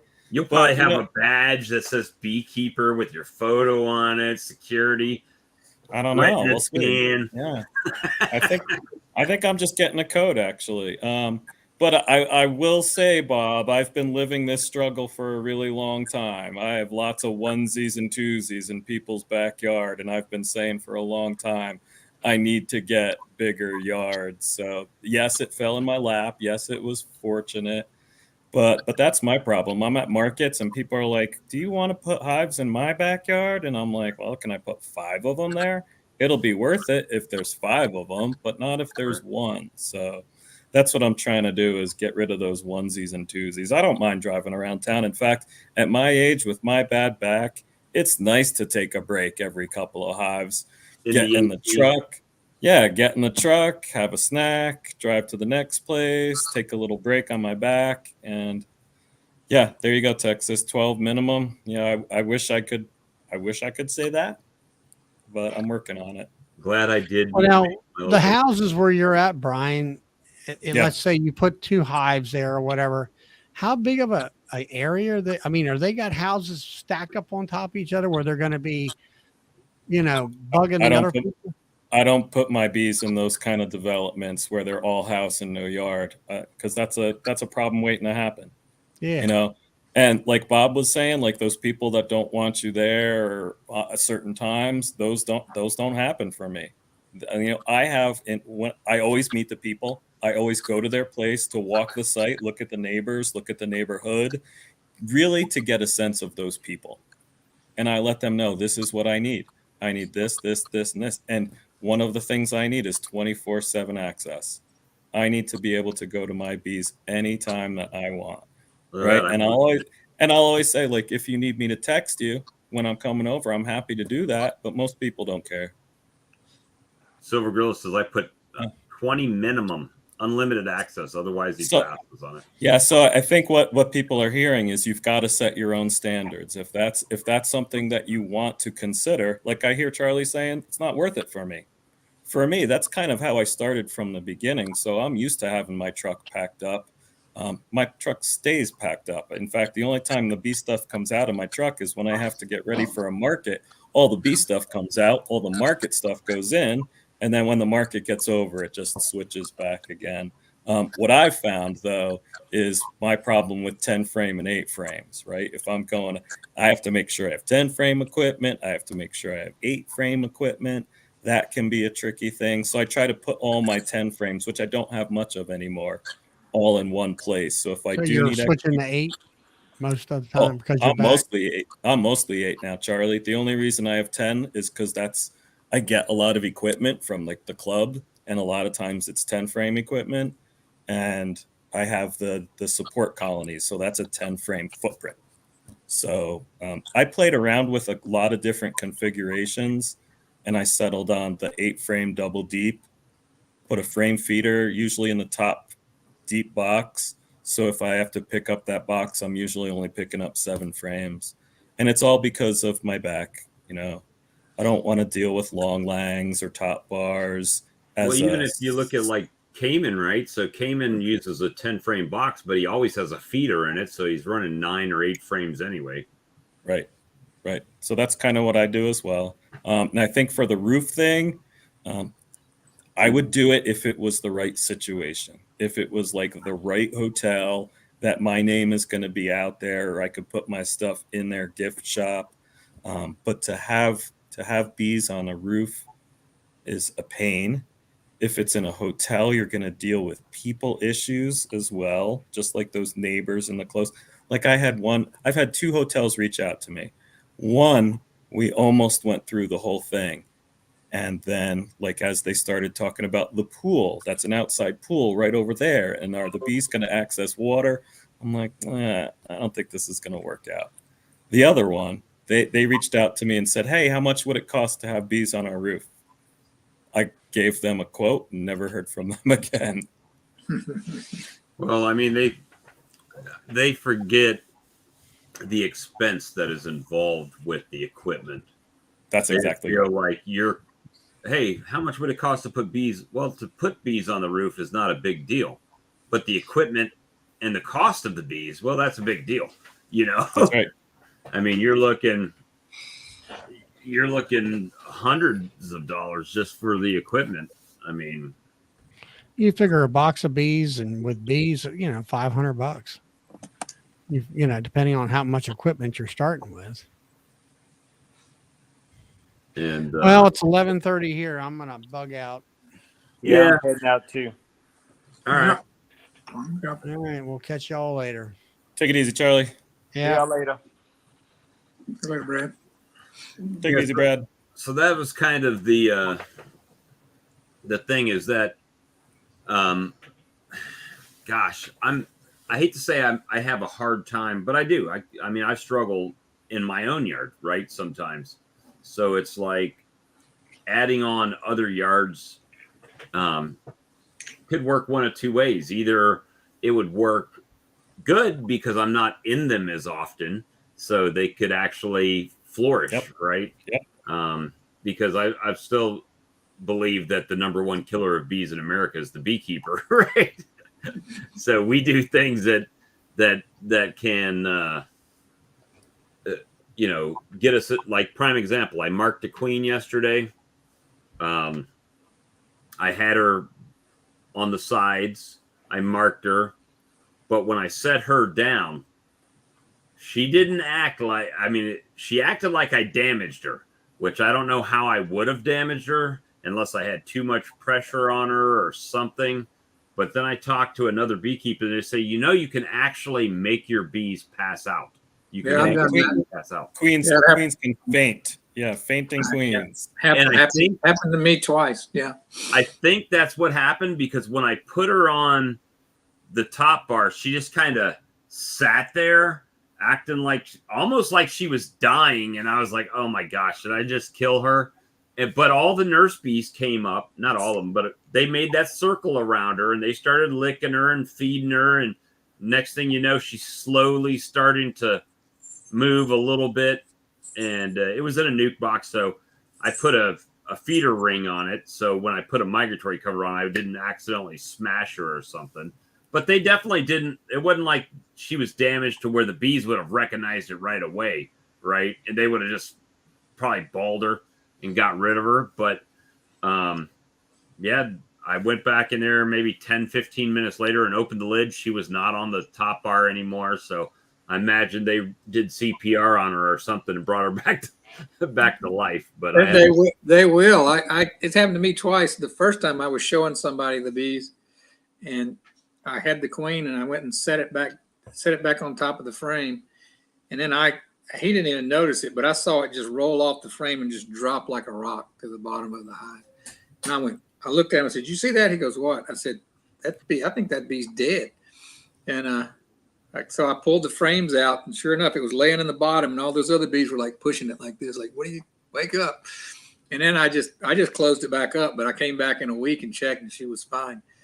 Another time I made sure when it happened, I set it down and I watched, and those other bees just start working on her until she wakes up, and then finally she starts moving and going, "What happened?" and scurries off. Yeah, takes a few minutes, but yeah, it happens.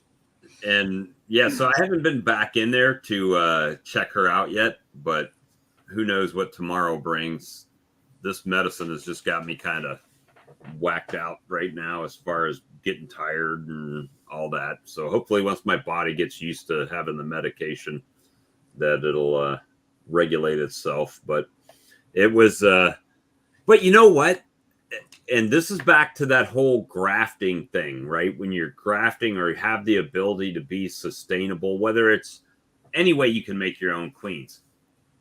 When stuff like that happens, if I was a first or second year beekeeper, I'd have been like, oh no. And I'd have been right back inside ordering a queen to put right back in there, right?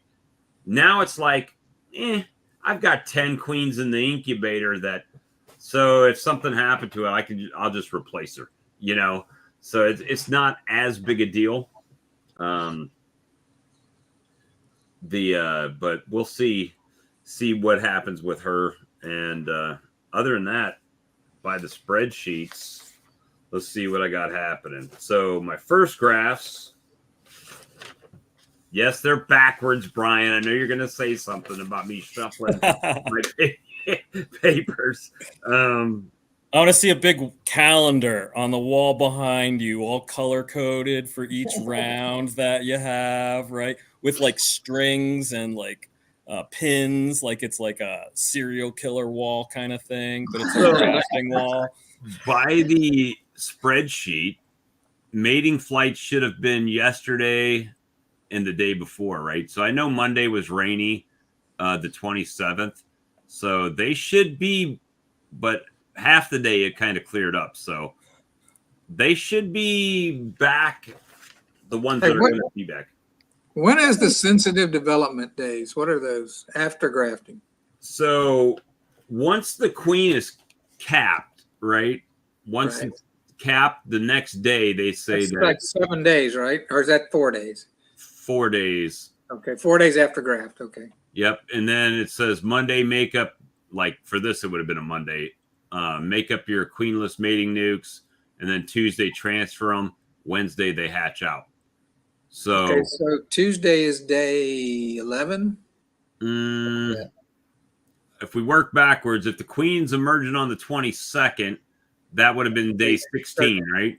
Is that day 13? I always take 15, off those first 14. 3. It's too confusing. 13, 14. I'm sorry, 13, 12, and 11. So after day 10 through 13, it says sensitive. But see now. Wait a minute. Oh, 10 through 13 is including the 3 egg days, right? Yeah. Okay, because I'm doing mine 10 days. Kind of like Charlie does. I'm doing mine 10 days after making them queenless. So that you can subtract 3 days from all that. So like, right, what I do is when they're capped on like this Thursday, that's when I'm moving them to my incubator. And then I just don't touch them all the way until they hatch out. You get like a 1 day of cap before they're considered sensitive, right? Yep. And so that's what I've been hoping doing. that I'm handling mine right after they're sensitive. So those all should be coming back mated. And then the second graft, right, of 8, they're not even supposed to go out on their mating flights until Friday and Saturday of this week. So by next week, I'll have 18-ish. And then here's where it's getting kind of questionable, right? So this Saturday, my last grafts are Friday. The queens are supposed to come out this Friday. So I'm going to have 10 queens that are hatching out Friday or Saturday in my incubator that have no homes at this point. So that's when I'm going to go back to my first grafts that should be back mated. If they're not back mated, well, guess what? I got these 10 queens to plug in the holes, right? So, and then maybe I only have to make 5 new nukes or something like that. So, so that's kind of the way. But after that, I got what I got. You know, it's just is what it is until I start grafting some more. But and that's why the past 2 years I've only grafted like twice, because I've never tried to get into this rhythm. I've only needed a couple of queens, you know. And like the talk earlier, I've done so many frame-based queen rearings, right? Makes it so easy to do. Like most backyard beekeepers don't really need this many queens, and you're in that place already so quickly of what am I going to do with these extras? Well, now, granted, nobody around here has them, so I do have options that I could put them on Facebook, and they would probably be gone pretty quickly. Let me see. Bob could tell us about the frames if he has used them. Which frames? I've used the plastic frames. I mean, I haven't ordered them off of eBay, but I use plastic frames constantly. Last year was my first year using them, but when I say use them, I mean I bought like 700 of them last year. And the main reason was I was getting them for $1.45 a piece last year. So compared to $3, I was getting them for half price. Now, what I didn't do last year that I started doing this year is I started waxing them. Like people said, it doesn't matter if they come with wax, roll some wax on them. And it's made a huge difference in the way the ones that I've put in this year, that they've started drawing them out.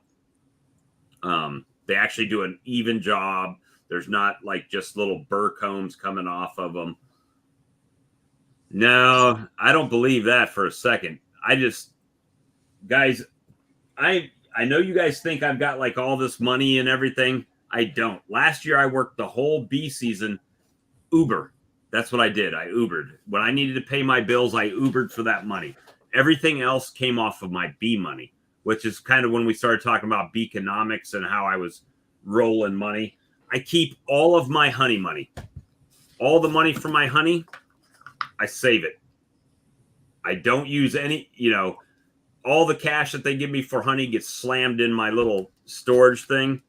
And you know what I'm using this for? My nukes, right? So my nukes that are coming, I've got the honey money that I band up by every time I get $100, I band it with a paper clip, right? I know Brian's laughing. No, I do the same. I do the same thing, just with larger denominations. I don't put ones in there. You got ones in there, Bob. Well, the ones with the ones, that's the stack that I grab when I need to make change for people. So everything else is like 20s and 10s and okay, there you go. So my fives and my ones,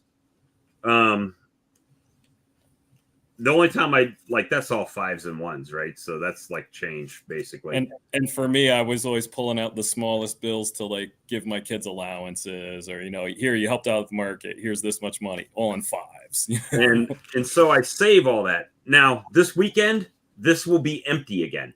Nice. Right. So when he comes with these nukes, I'm going to take this cash and be like, here you go, brother. And then I got to flip.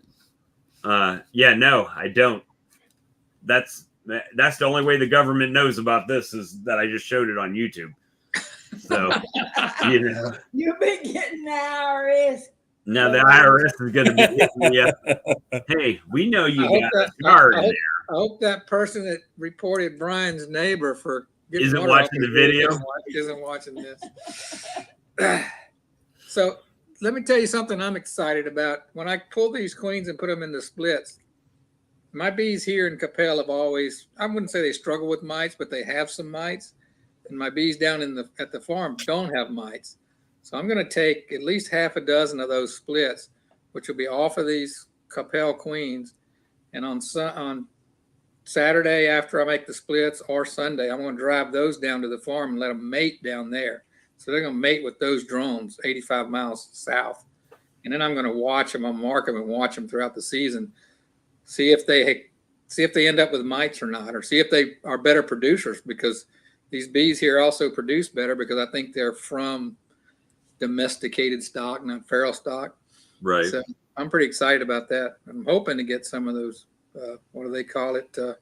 Hybrid bigger is what people like to talk about. Right. Well, that's exactly why I grafted off of the queen that I grafted from, because she's just prolific, right? She just makes bees, and that's perfect for what I'm looking for. And I'm doing it off of 2, but the one that I really wanted off of, all of her cells are getting used. If I have excess cells that get thrown out, it'll be off the queen that I'm not preferring. But and it's mainly because they produce a hell of a lot of honey and they're gentle as hell. So that's the other thing with that colony that I pulled from. It doesn't matter. I could open it up and they're not going to fly in my face. Right. You know, That's why I got this sting, was because I thought the one that I don't like to go into, that's kind of mean, I thought they were the ones that had swarmed. So I said, well, I'm going to steal the frame of brood from them to put in the box to hold the swarm. And when I opened it up, they just jumped me, you know. So, right. but the reason I got the sting was I have a little hole in my veil that I need to. Yeah, I got one of those too, in the jacket with no Velcro on the pockets. I did an inspection last weekend, and I was like in the bees, and they were just mad as hell, and they were just pouring on me, and I was like, I don't give a damn, you know, I'm going to work these bees. So I got to work in the bees, and then all of a sudden I had one in my veil, then I had two, then I had three, and I was like, wait a minute, I didn't cinch my zippers. So I started trying to find my zippers, and I couldn't find them, and I finally had to just bail out and run inside the cabin. And I looked, and my zipper rings were back here. I didn't have it zipped at all. Oh, And it's on the video too, but I didn't get the video. My camera got hot while I was like, this is going to be great. I got it all on video of me going and me dancing around and doing all this, and my camera shut off. I was so You know, bad. a lot of times the ones in the veil don't really bug me them. I mean, they're an annoyance because they're flying so close to your face. Yeah. But they're usually walking trying on to get out. Yeah, they're just trying to get out. Yeah, these had one thing in mind when they came out of that colony. They came out by the thousands. Yeah, but it was like one of those things where I was like, okay, if you're gonna act like this, I'm just gonna keep smoking you and working you. You can't get to me. But thing is, you're right, I didn't get that many stings. I think I got like 3 stings. And you know, Brian will be probably pleasantly surprised. A lot of you guys might be surprised. Like that settlement that I was talking about that I got, I haven't, not one dime has been spent out of that. It's just sitting there. You've thought about it a lot. You're shopping for real estate. Yeah, that's what I'm saying. You need to buy some West Texas dirt with that money. But that's capital. You know, that's like, how often, I mean, honestly, a guy like me, how often do I have a chunk of money like that just sitting there? Yeah. So I want to make a wise decision with that, right? So it's not something that I'm in a rush to spend. Good for you. You know, luckily, knock on wood, I got the swarm lure sales are going pretty good, and you know, stuff is happened a little bit on that front. So. And with my job and everything. So I don't need to go into that, right? I've lived 5 years without it. So it's just sitting there, right? So if I need it, yeah, I could use it, but I'm trying not to. And Philip, where are you in Texas? I'm right outside of Dallas is where I live, but my farm is south Corsicana, which is, you know, it's basically, you know, down one of the freeways. About an hour and a half drive. Now look at this. Matt, glad you're holding it. Did Bob? Hey, you know, Matt tries to lead me down the rabbit hole every time I talk to him, though. He's like, hey, what you really need is this type of laser and that type of laser. I'm like, yeah, but that's like $5,000. And then immediately I'm like, yeah, that would be great. And then I see it's $5,000. And then I start saying, but that's like 25% of the money that I've got. And then it isn't as important anymore. You know, it's like, nope, I'll buy the $50 spray that I need to mark hive tools. Well, I mean, Matt, you know, that's an income stream for him. They have some really cool products. So yeah, I mean, I'm sure they need something that's great and that can crank that stuff out. Yeah. Buy more bottling equipment, Bob. You know, the one thing that I've looked at as far as that, and that's before the check even came, right? I was looking at a clarifier, and they're like $1,700, but then it's going to cost me $300 to $400 to have it shipped to me. So that's $2,000. And then I go back and say, you know what? That's 10% of my money. Is it worth 10% of my money to clear out something that I can do right now? Yes, it's a little more difficult. Yes, it takes more time, but do I have to have it? No. I've got what I have to have, right? I've got the uncapping stuff. I've got the bottling stuff. I got more bottling stuff than I really need. I didn't need the $1,500 bottling that I needed. That's the Bob I knew. Sold. Yeah. Were you there when I did that? When I walked up? No, but you told me about it probably not too long after it happened. I walked up. They were doing the presentation at the Hive Life conference on this bottling thing. And there's like 8, 10, 12 people standing around watching her do the presentation and fill in the jars. And they're pretty intent. And you can see they're calculating, well, do I need this? Can I afford this? Do I want to get it? And I just walk in. I hadn't bought anything else. I just bought that little toolbox at the show, right? So I hadn't spent any money. And I walked up and I'm like, sold. And she looked at me like, are you serious? Yeah, box it up. I'm not sitting here. We're here to do business. Let's go. And then everybody looks at me like, who is this guy? Yeah, this big roller. Yeah, it's the only thing I bought at the show, right? It's like you should have offered a lesser price. Yeah, I should have negotiated. Hey, I'll buy it right now if you knock something off of it, Or I could have just came home and looked online and probably found it cheaper, but it was the impulse buy. It's like, yeah, just give it to me. I want to take it. My wife gave me the credit card. Let's go. Now she's like, you need to pay this credit card off. I'm like, well, yeah, I could, but that would take 10% of the money. It's like, no, we'll just make the payment.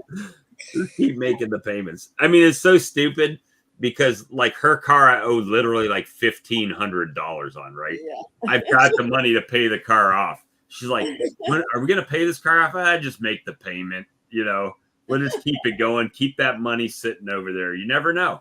I might find a cheap little storefront and want to open a beekeeping supply store and drop the whole thing. That anyway. That's it. I mean, I'm just trying to. I like to make my money make money, right? Yeah. That's even. It's not a greed thing. It's just a fascination thing. It's some people like to go to garage sales and find stuff that they can resell.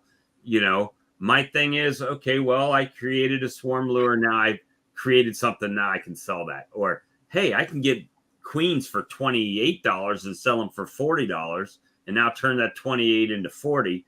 But this year I kind of flipped that on its head because it was like, but I'm paying $28 on the hopes of selling it and making $12. But now if I graft, I've paid $0 other than time. So now if somebody wants a queen, I'm making $40 on the queen and I can replace her pretty easily. Right. So that's been it's back to the beeconomics is how can I make my bees make money even on a small scale. I don't have tons of hives. I got 35 colonies, right?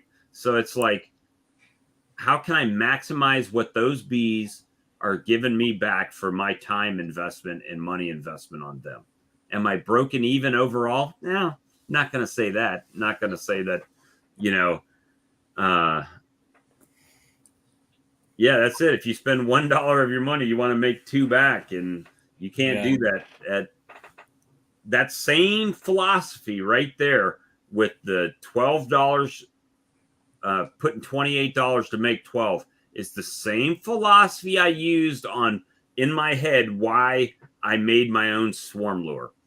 Because to carry the #1 swarm lure on the market, it would have cost me $20+ to make 11. And I was like, that's not a good deal. If I'm setting $20 on the shelf to make 11, that's not a good deal. Not in my mind. But, if I can let a store pay less to make, at least as much as they've paid me, then everybody wins. And so that's kind of the whole reason I went down that road. And that equation's worked out for me so far. get some silver and gold. That's what a lot of people have said. But at the same time, that's not always my dad. This is a true story. My dad back in the 80s, Oh no, it's a silver story. Had a roommate. that silver had- and gold, when it was first starting to pump up, he bought, but he did it on like some kind of leverage deal, or He did options, yeah. and he bought it. I He had a bought roommate in 10,000 ounces of silver and I don't know, a bunch of gold. And had he just bought that outright, then millionaire today, right? Would have been a millionaire, no problem. However, he did it on leverage. So when the market fluctuated, he was getting margin calls and he would have to put more money in it all the time. So yeah, he ended up losing his behind on silver and gold. Yeah. So it's not a, and it's a slow grower, right? So if I'm taking a risk, either I'm taking a huge risk where the benefit for the return makes it, in my mind, well, yeah, it doesn't have to move much and I've doubled up or something like that.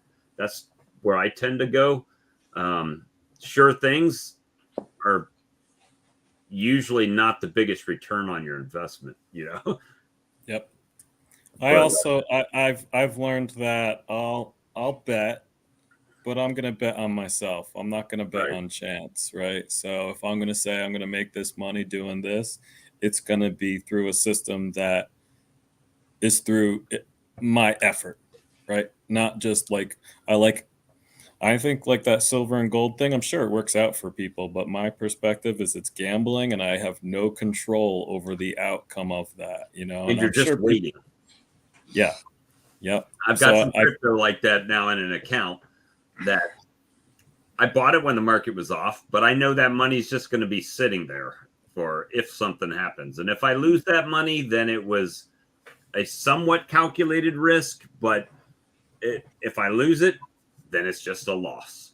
You know, I'm not worried about it. If it goes up, if I watch it today and it goes up 7%, I'm not in there making a trade to trade out of it. It's like a longer term thing. So sure. Well, you have to do like I did back in the 90s when I was making a little extra money and I didn't have any kids. I just started buying some stock on the side. And I probably, I had like 20 grand and it was so much fun. But when I ran out of money, I got disinterested and I just forgot about it. And I looked up a few years ago and that 20,000 was like 165,000 because it took 30 years. But right, I was able to go buy more property with it. So I sold it and went and bought land. So hey, I had a buddy do the same thing in crypto. He got into crypto. He started doing some trading. He lost some money on a margin trade, right? And he got mad. So he stopped trading and just left it sitting there. And he ran into the guy, a friend of his that got him into it. And he's like, hey, have you checked your Bitcoin lately? He's like, no, I lost my shirt on a margin trade and I didn't even go back in and check it. And then he said it was like 6 or 8 months after that. And he went back in and he had like 500 grand in this account from his Bitcoin spiking, right? So all of a sudden he was in the money and then it interested him again, so. Well, yeah, I did the same thing. Microsoft was a big deal back in like 95 and I bought it at like $70 or something a share. And the next year it was like 40. So I just like put it out of my mind. And then when I went back, it had split once or twice and it was selling at like 308, Right. So your money multiplied on you. Yeah. So, but that's kind of luck. But I still do that with, I put money into to like a retirement account. And the great thing about a retirement account is you can trade stocks and you can make as much money as you want. I bought tax free until you pull it out. I bought First Solar at like 95 and it dropped down to like 88 and I bought some more, like 100 shares each time. And then now it went up to like 208 and I sold it like 206. So I basically got all my money back and I still have 100 shares of it. And I don't have to pay any taxes on that because it's in a retirement account. And until you retire, right? Until you start drawing it out. Yeah. So you can, that's kind of fun to do if you have, you know, if you have some money to play with on, because the worst thing about what I sold to buy the land is money. the hard part is come next month, I've got to pay the piper on that stock I sold because that was right. You know, well, now the fact that you bought property with it, you can't. It didn't do you any good. No. You can't do it like an investment. Well, what I should have done is I should have started a property company, and then took that purchase as a loss. But well, the other thing, and I tried to talk my buddy into this, and he wasn't hearing it. He's an older guy, and he sold a house, and he's like, "Well, I could sell all these houses right now, but I would have to pay so much on capital gains." Right. And I said, "Yeah, I understand that." I said, "But why don't you just refinance them?" All right. So you're going to take a hit. You're not going to get the full amount, but you refinance them. Well, you're getting a loan, right? So that's not a capital gain. That's not a taxable situation. So you're pulling that loan out and you're putting that cash in your bank. Now you sell it after you've taken that loan. So now you sell it and the person that's buying it is paying that loan off for you, right? So because now you're not showing a gain on that property sale, and you don't pay taxes on loans, right? So you've pulled that money out tax-free essentially. I don't think it works like that, but well, most people that deal in real estate, they just have a plan. When they sell something, they buy two other things, and then they can show a loss and they're gaining, you know, their asset value. But you can't you can't sell and not buy something before the end of the year and get around paying your taxes. Well, no, I'm not saying that. But what I am saying is if you took a loan on it, you're only paying on the gain that you get from the sale. But if you mortgage that, like his house was paid off. If he would have mortgaged it, he would have got a loan for 80% of the value of that property, right? So now he's got a loan on that property. So he doesn't pay any interest on that, or he does pay interest on the loan, but he doesn't pay taxes on that loan. Now, when the other person buys it, it's paying that loan off. So I think that would still show as a capital gain because that money flows to him. It was from that loan when they pay it off. I don't know. The other thing I've seen is people, like, let's say they have 20 grand in there. They'll go buy something, like Lee did this on a car. It wasn't 20 grand, but he had the money in the bank to buy the car outright. But he used his own money as collateral, right? And then every time he made a payment, it came out of that money that he was going to pay cash on it for it.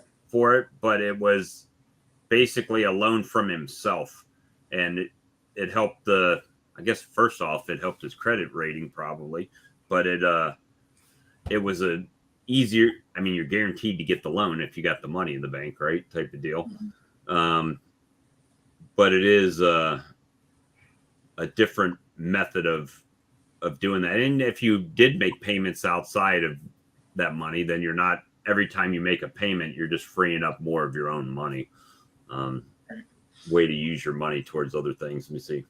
I did the Under Armour when it split and it's going down. My only good thing is Nucor, where I used to work.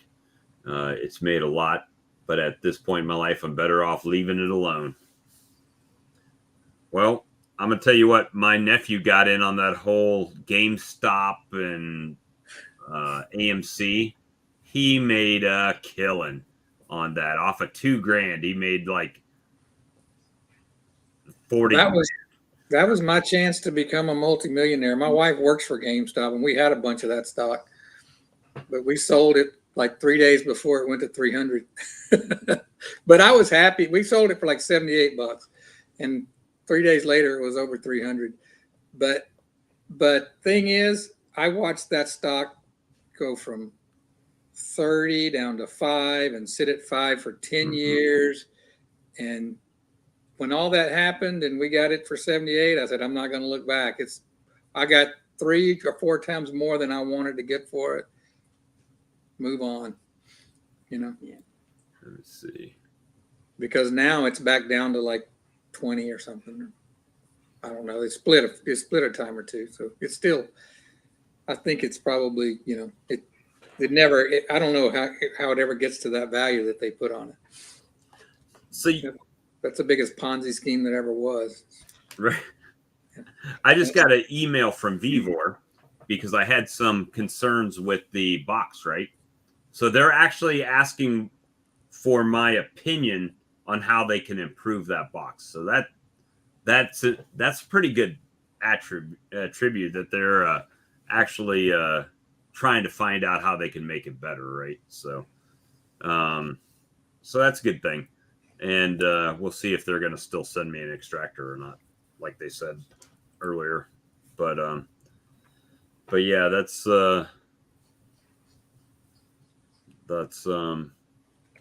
me see. They're sending those out to everybody, huh? Well, they sent, I think, a single deep to Grayson. To Grayson, yeah, I saw that. Yeah.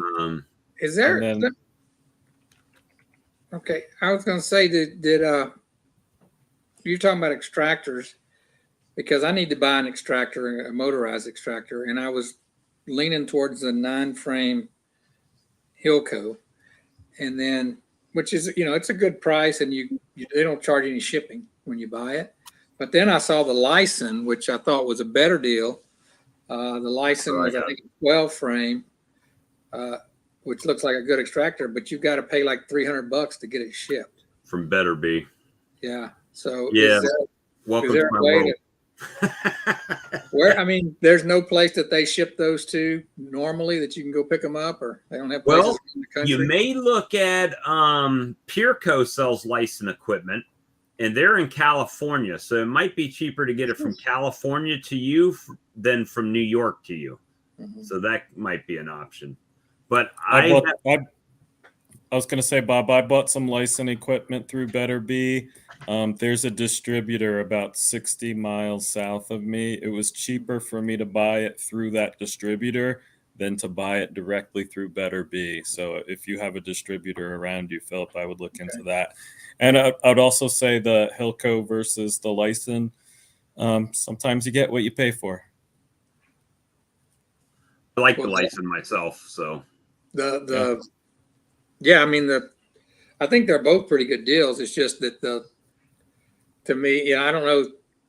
Do you think the Lyson is the quality on it's inferior to Hilco? No, it's superior. I was gonna. That's what I was thinking. It's got all. It doesn't have plastic and all that stuff inside of it, like the far superior in quality. Okay. And then you're looking at a 12-frame, right? Yeah, that's what I'm saying. It's a little. It's like $100 more for a 12-frame. So worth it. Frame. Yep. But it's actually $400 more because you have to pay the shipping. So I would also argue still worth it. Okay. I was going to say, when you get up to the 20 versus 30 frame, if you're in a situation where you need to get it through a door, the 20 frame is the one for you, because the 30 frame is too big to fit through your standard door. Yeah, and and that's one of the reasons I like the 9-frame. I already checked with what's his name at Hilco to see what the weight was, because I may need to drag it back and forth from the farm to here. I don't need a big monster thing. I have a Hilco 9-frame from the very first year they made them, and then I just bought the 30-frame Lyson. Your Hilco's going to dance a lot, so I would recommend bolting it either to the ground or to a pallet. The other thing I found really helpful was I had it bolted to a pallet, and then I had a cinder block directly underneath the extractor. So there was that weight right underneath it. So with it bolted down and that, it didn't dance at all. I could put frames in pretty indiscriminately without worrying about balancing the weight. Right. But before that, it would dance for sure. Yeah. It's just tough to spend $300 on a $1,000 item just for the shipping. I'm with you. Hard to get your brain wrapped around that. But I would also argue you'll be happier with it as far as if quality, and if this is one you're going to buy and keep for a long time, That's another thing to think about too. If it's a stepping stone to the next larger extractor, maybe that $400 might not be worth it for you. Well, the big thing that I've found with the smaller extractor is it took me no time to outgrow it. The bottleneck that it creates is not worth the money in the long run. Well, until you get some way to uncap that's faster than a knife, a 9 frame will handle just about anybody unless you have a couple of friends helping you uncap. That's the. Yeah, I mean, that was my biggest problem with the smaller extractor was the bottleneck at the uncapper, right? So then once I got the bigger extractor, then I ordered the uncapping tank, which I think Hilco has some smaller uncapping tanks. The one that I got is a 1.5 yards long, right? It's 1,500 millimeters and an uncapper, with the steam uncapper. But you got the steam uncapper? Yeah, I don't have the vertical steam uncapper. I've got the tabletop steam uncapper. So it's got 2 blades on it, and you just slide the frame across it, and it cuts the cones off of the bottom of the frame, and they drop into the uncapping tank. Which, when you start looking at uncappers, a lot of people, when I was looking at that, were was the something harvest, Simple Harmony, the white one that you would put up and down and have to wiggle. That thing was like $300, and it looked like a pain in the butt. So I went a little bit more expensive and bought the steam uncapper. That was like $425 for the steam uncapper. But to be honest with you, I used it one time this season, this last year. And now this is back to the delusions of grandeur. I've contemplated when I'm with this money and equipment, just buying the automatic, even if it's the manual crank one with the vertical one, because it gives me more of my uncapping table. But the problem is kind of like the creamer that it only works on that one deal. So I could probably get that uncapper and modify my current tank by drilling holes in it and bolting it. It would probably work, but they sell it as a unit, right? The uncapping tank with the unit, and I'm not at this point doing enough honey to warrant that expense at this time, because I think it's like $5,000 for that thing. But could I get it? Yeah. Do I need it? No. It's just kind of that. Do I want to touch that money? Not really. So what I don't understand is, of course, I did mine by hand with a hand crank, and that's really slow because you got to stop uncapping to do that. But when you work all year to collect honey, why do you have to harvest it in one day? You don't. I don't. That's what I'm saying. If you've got a week or 2 weeks to do all that, as long as it's not crystallizing. I had that problem too, but you shouldn't worry so much about, it's a lot of work, but I usually do about 10 boxes at a time. Mm-hmm. That's usually kind of a Saturday night or something like that. I'll pull 10 boxes off and I'll spin them out and bucketed them up. And then next week, maybe I go out and do some more. It take me 3 days to do that. I'm not in a big hurry for it, but what it does let me do is, like having the 30 frame extractor, is I can do those relatively quickly. I load it up, run it 3 times, and I'm done with the actual extractor. I feel like I need to do extraction for other people if I had that much equipment. I don't know. Well, if you use Charlie's economics, it's only 260 bottles of honey that you have to sell. Philip, I totally know what you're talking about. Some people want to pull all their honey at once. They want to spin it all in one weekend. And I think part of that thinking is they want to set up their honey house, get it all done, and then take it all down. Like if you're doing it in your garage, if that's going to take 2 months, that's a long time to take that up. Some people just want to rip it off like a Band-Aid. They want to do it once, get it all done, have a party. Pain in the ass, for sure. Yeah, I'm with you, though. Messy. I don't want to do it all at once. I don't have that energy to do it all at once. Well, with the bigger extractor, like I gave away my smaller extractor. So having a small extractor and a big extractor is a beautiful thing, because if you've done your big honey harvest and then you go back out there and, like in the spring, and you've got some honey you need to spin out, well, then I'm not having to dirty up a 30 frame extractor. I'm doing 8-10 frame extractor, and then I can just pull it back outside, rinse it out, bada bing, bada boom, done, right? I'm not worried about the cleanup as much. But the good news for me is whatever I buy, y'all probably seen Sarge in some of my videos. Mm-hmm. We're going to split it. We're going to just share the one extractor. So cool. And we're probably going to help each other extract honey too. So we'll see. Then the bigger extractor, one day, boom, done. It makes sense, But it's the buy once, cry once mentality too, because if you get the smaller one, you've already spent that money. And then when you find out, oh man, I wish I would have bought the bigger one, then you're like, well, now I'm buying the bigger one and I have the smaller one, so I paid twice on it. So, well, what I was hoping would happen was my bees out in the country would force me to do this, but they didn't make any honey last year to speak of.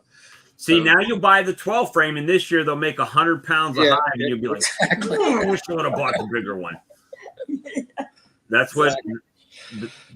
And I bought mine early, anticipating a big honey crop last year, and I got like 500 to 600 pounds is all I got last year. So, did I need the bigger one? Probably not. I could have made the other one last, but am I glad I bought it when I could? Yeah, I did. I'm glad. I thought I was being conservative, and I thought I'd get 300 to 500 pounds down there, and I thought I'd get maybe 200 here, and ended up getting, what I ended up really getting, I ended up having to extract like 75, but I got 20 because it was crystallized in the fall. But I got like 32 pounds in the spring down there, but my bees here made me 400 pounds. So, just on a few hives, it was 4 hives, maybe 400 pounds. And I was looking to get the 20 frame extractor, and Charlie said, well, if you got the money, just get the 30 frame because it's going to pay for it. So you're looking at 100 bottles difference in sales. And well, if I had a honey house and I knew it was going to be stationary there all the time, I wouldn't think twice about getting my honey house is my screen porch that I include. Right. But yeah. So it's not like I have to store it in my shop, and if you watch any of my videos, there's not a place to put that in my shop. If I put a video on YouTube of my honey house, I might not sell another bottle of honey. People would be like, really? That's where he's bottling it? I ain't eating that. Well, see, that's the other thing with what you said, Philip, about storing your honey. If you pulled it and just let it sit there, well, you still have to worry about hive beetles. Now the hive beetles are unmolested by any bees in your frame. So unless last year when I was doing smaller amounts, I would take those frames, I would put them in the freezer. After a few days, I'd move those frames to the refrigerator to make sure everything was dead in there, right? And then I would pull them out and put them and hang them on my uncapping table so they would come to room temperature again. And then I could uncap them and spin them. So it was a little bit of extra steps in there. Yeah, so, I don't have that much freezer or refrigerator space either. Yeah, I've got a small, and that was the other issue, right? So it was just. I've got the small freezer. It's just full of food. So. And I've got an old refrigerator on the porch that works. And that's, matter of fact, I went out there to get that fondant the other day, and I didn't realize how many frames I still have in there that I'm going to use in my nukes, right? I'm just going to pull them out and put them in my nukes when they come this week, and that's going to be their food frame. And then an empty frame and for them to draw up, and they'll be ready to go. I had the same experience. I was out at the farm because I have a little small freezer, and I went out there and I knew I had some small honey frames that I took off 2 weeks ago, and I went to get those out for these splits, and I looked over and like, oh, I forgot about all those over there that have honey in them. They've been in there for 6 months, and they're just as good as the day you put them in there too. right? The other thing is that I left the honey on the colonies over the winter, and I pull some out in the spring when I'm trying to get them ready for the spring buildup. I'll take the honey off, shake them all down. And my thought was, well, it gives them food if they need it over the winter, like insurance. If they don't need it in the spring, well, they kept better care of it than I could have in my honey house. And in the spring, I've got honey when everybody else is out because they bottled it and sold it already. And I still have customers coming to the house to buy honey because they can. Oh yeah, I don't have any. I didn't have. All the honey that I've saved is what I consider contaminated or adulterated with sugar water or something else. So. Well, the luckily, like once the flow stops here, whatever's left on there in the fall, anything I'm feeding them open feed is pretty much what they're carrying back and feeding to whatever brood they have in there. So it's not, they're not uncapping what I've got on there and putting more stuff in it. Right. Yeah. So right. That's the benefit, and it's worked. Hilco does have they've got good prices. My thing was when they first came out, and they carry my lure too. So, it's not like I'm not trying to talk bad about them, but my thing was when they started, they were given this crazy long warranty. Their warranty is longer than they've been in business.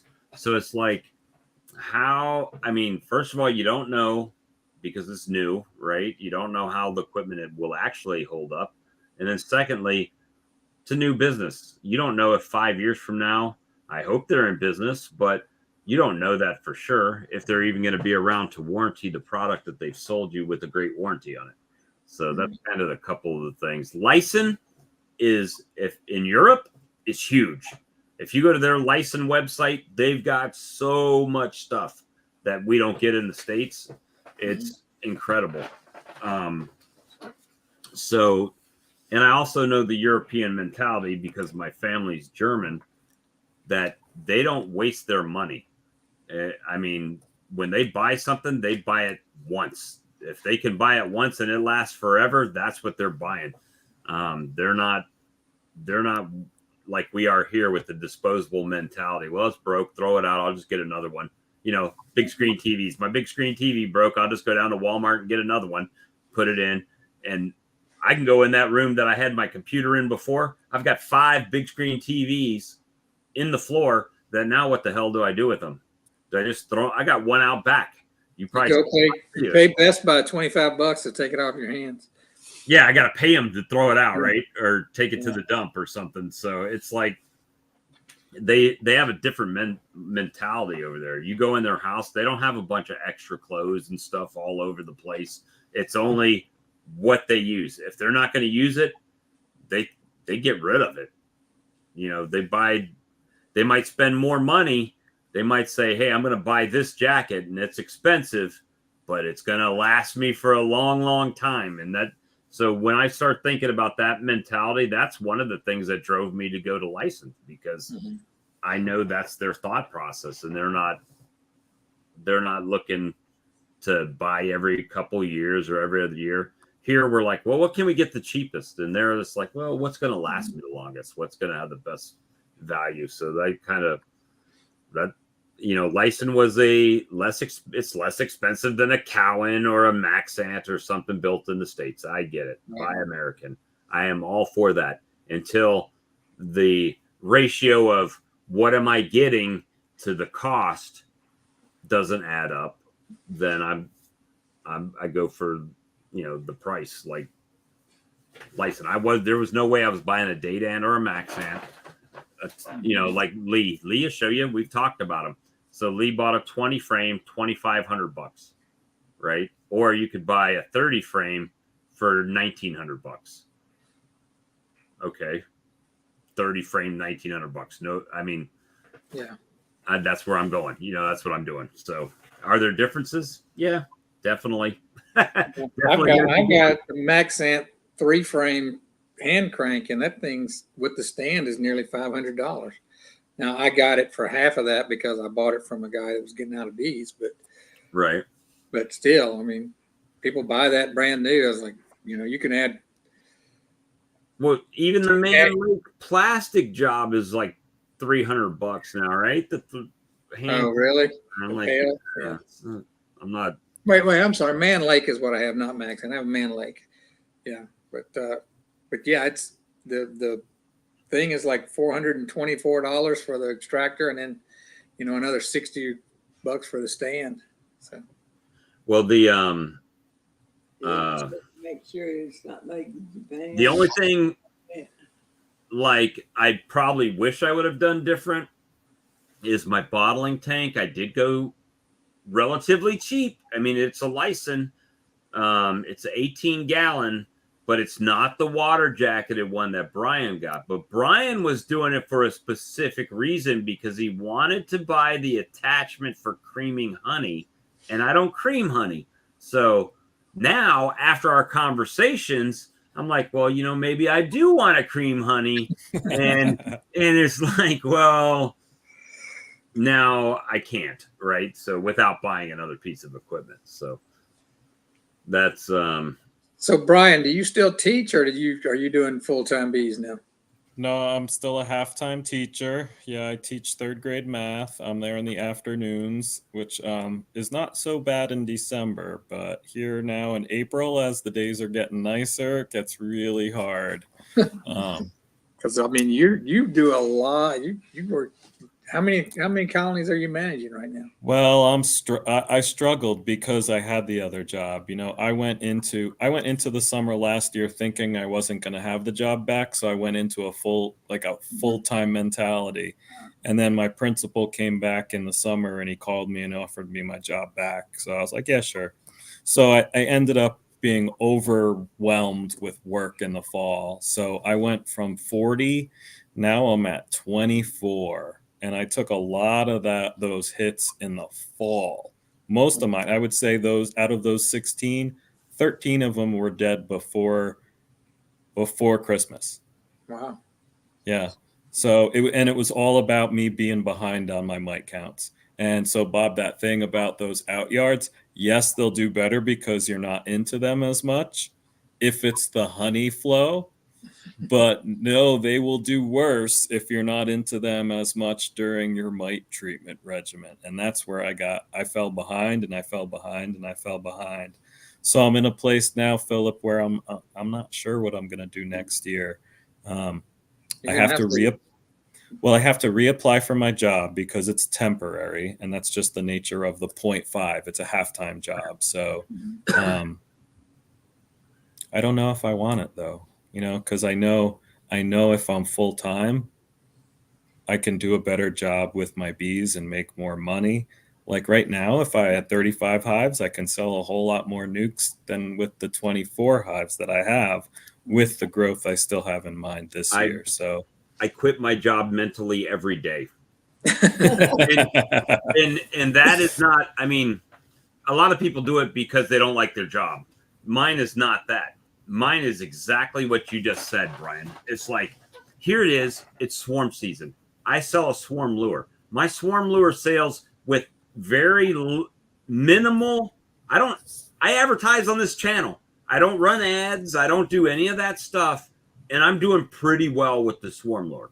However, how much better could I do if I didn't have to be on? I could go to some small beekeeping supply stores and be like, hey, got this lure, and try to work it and probably do much better.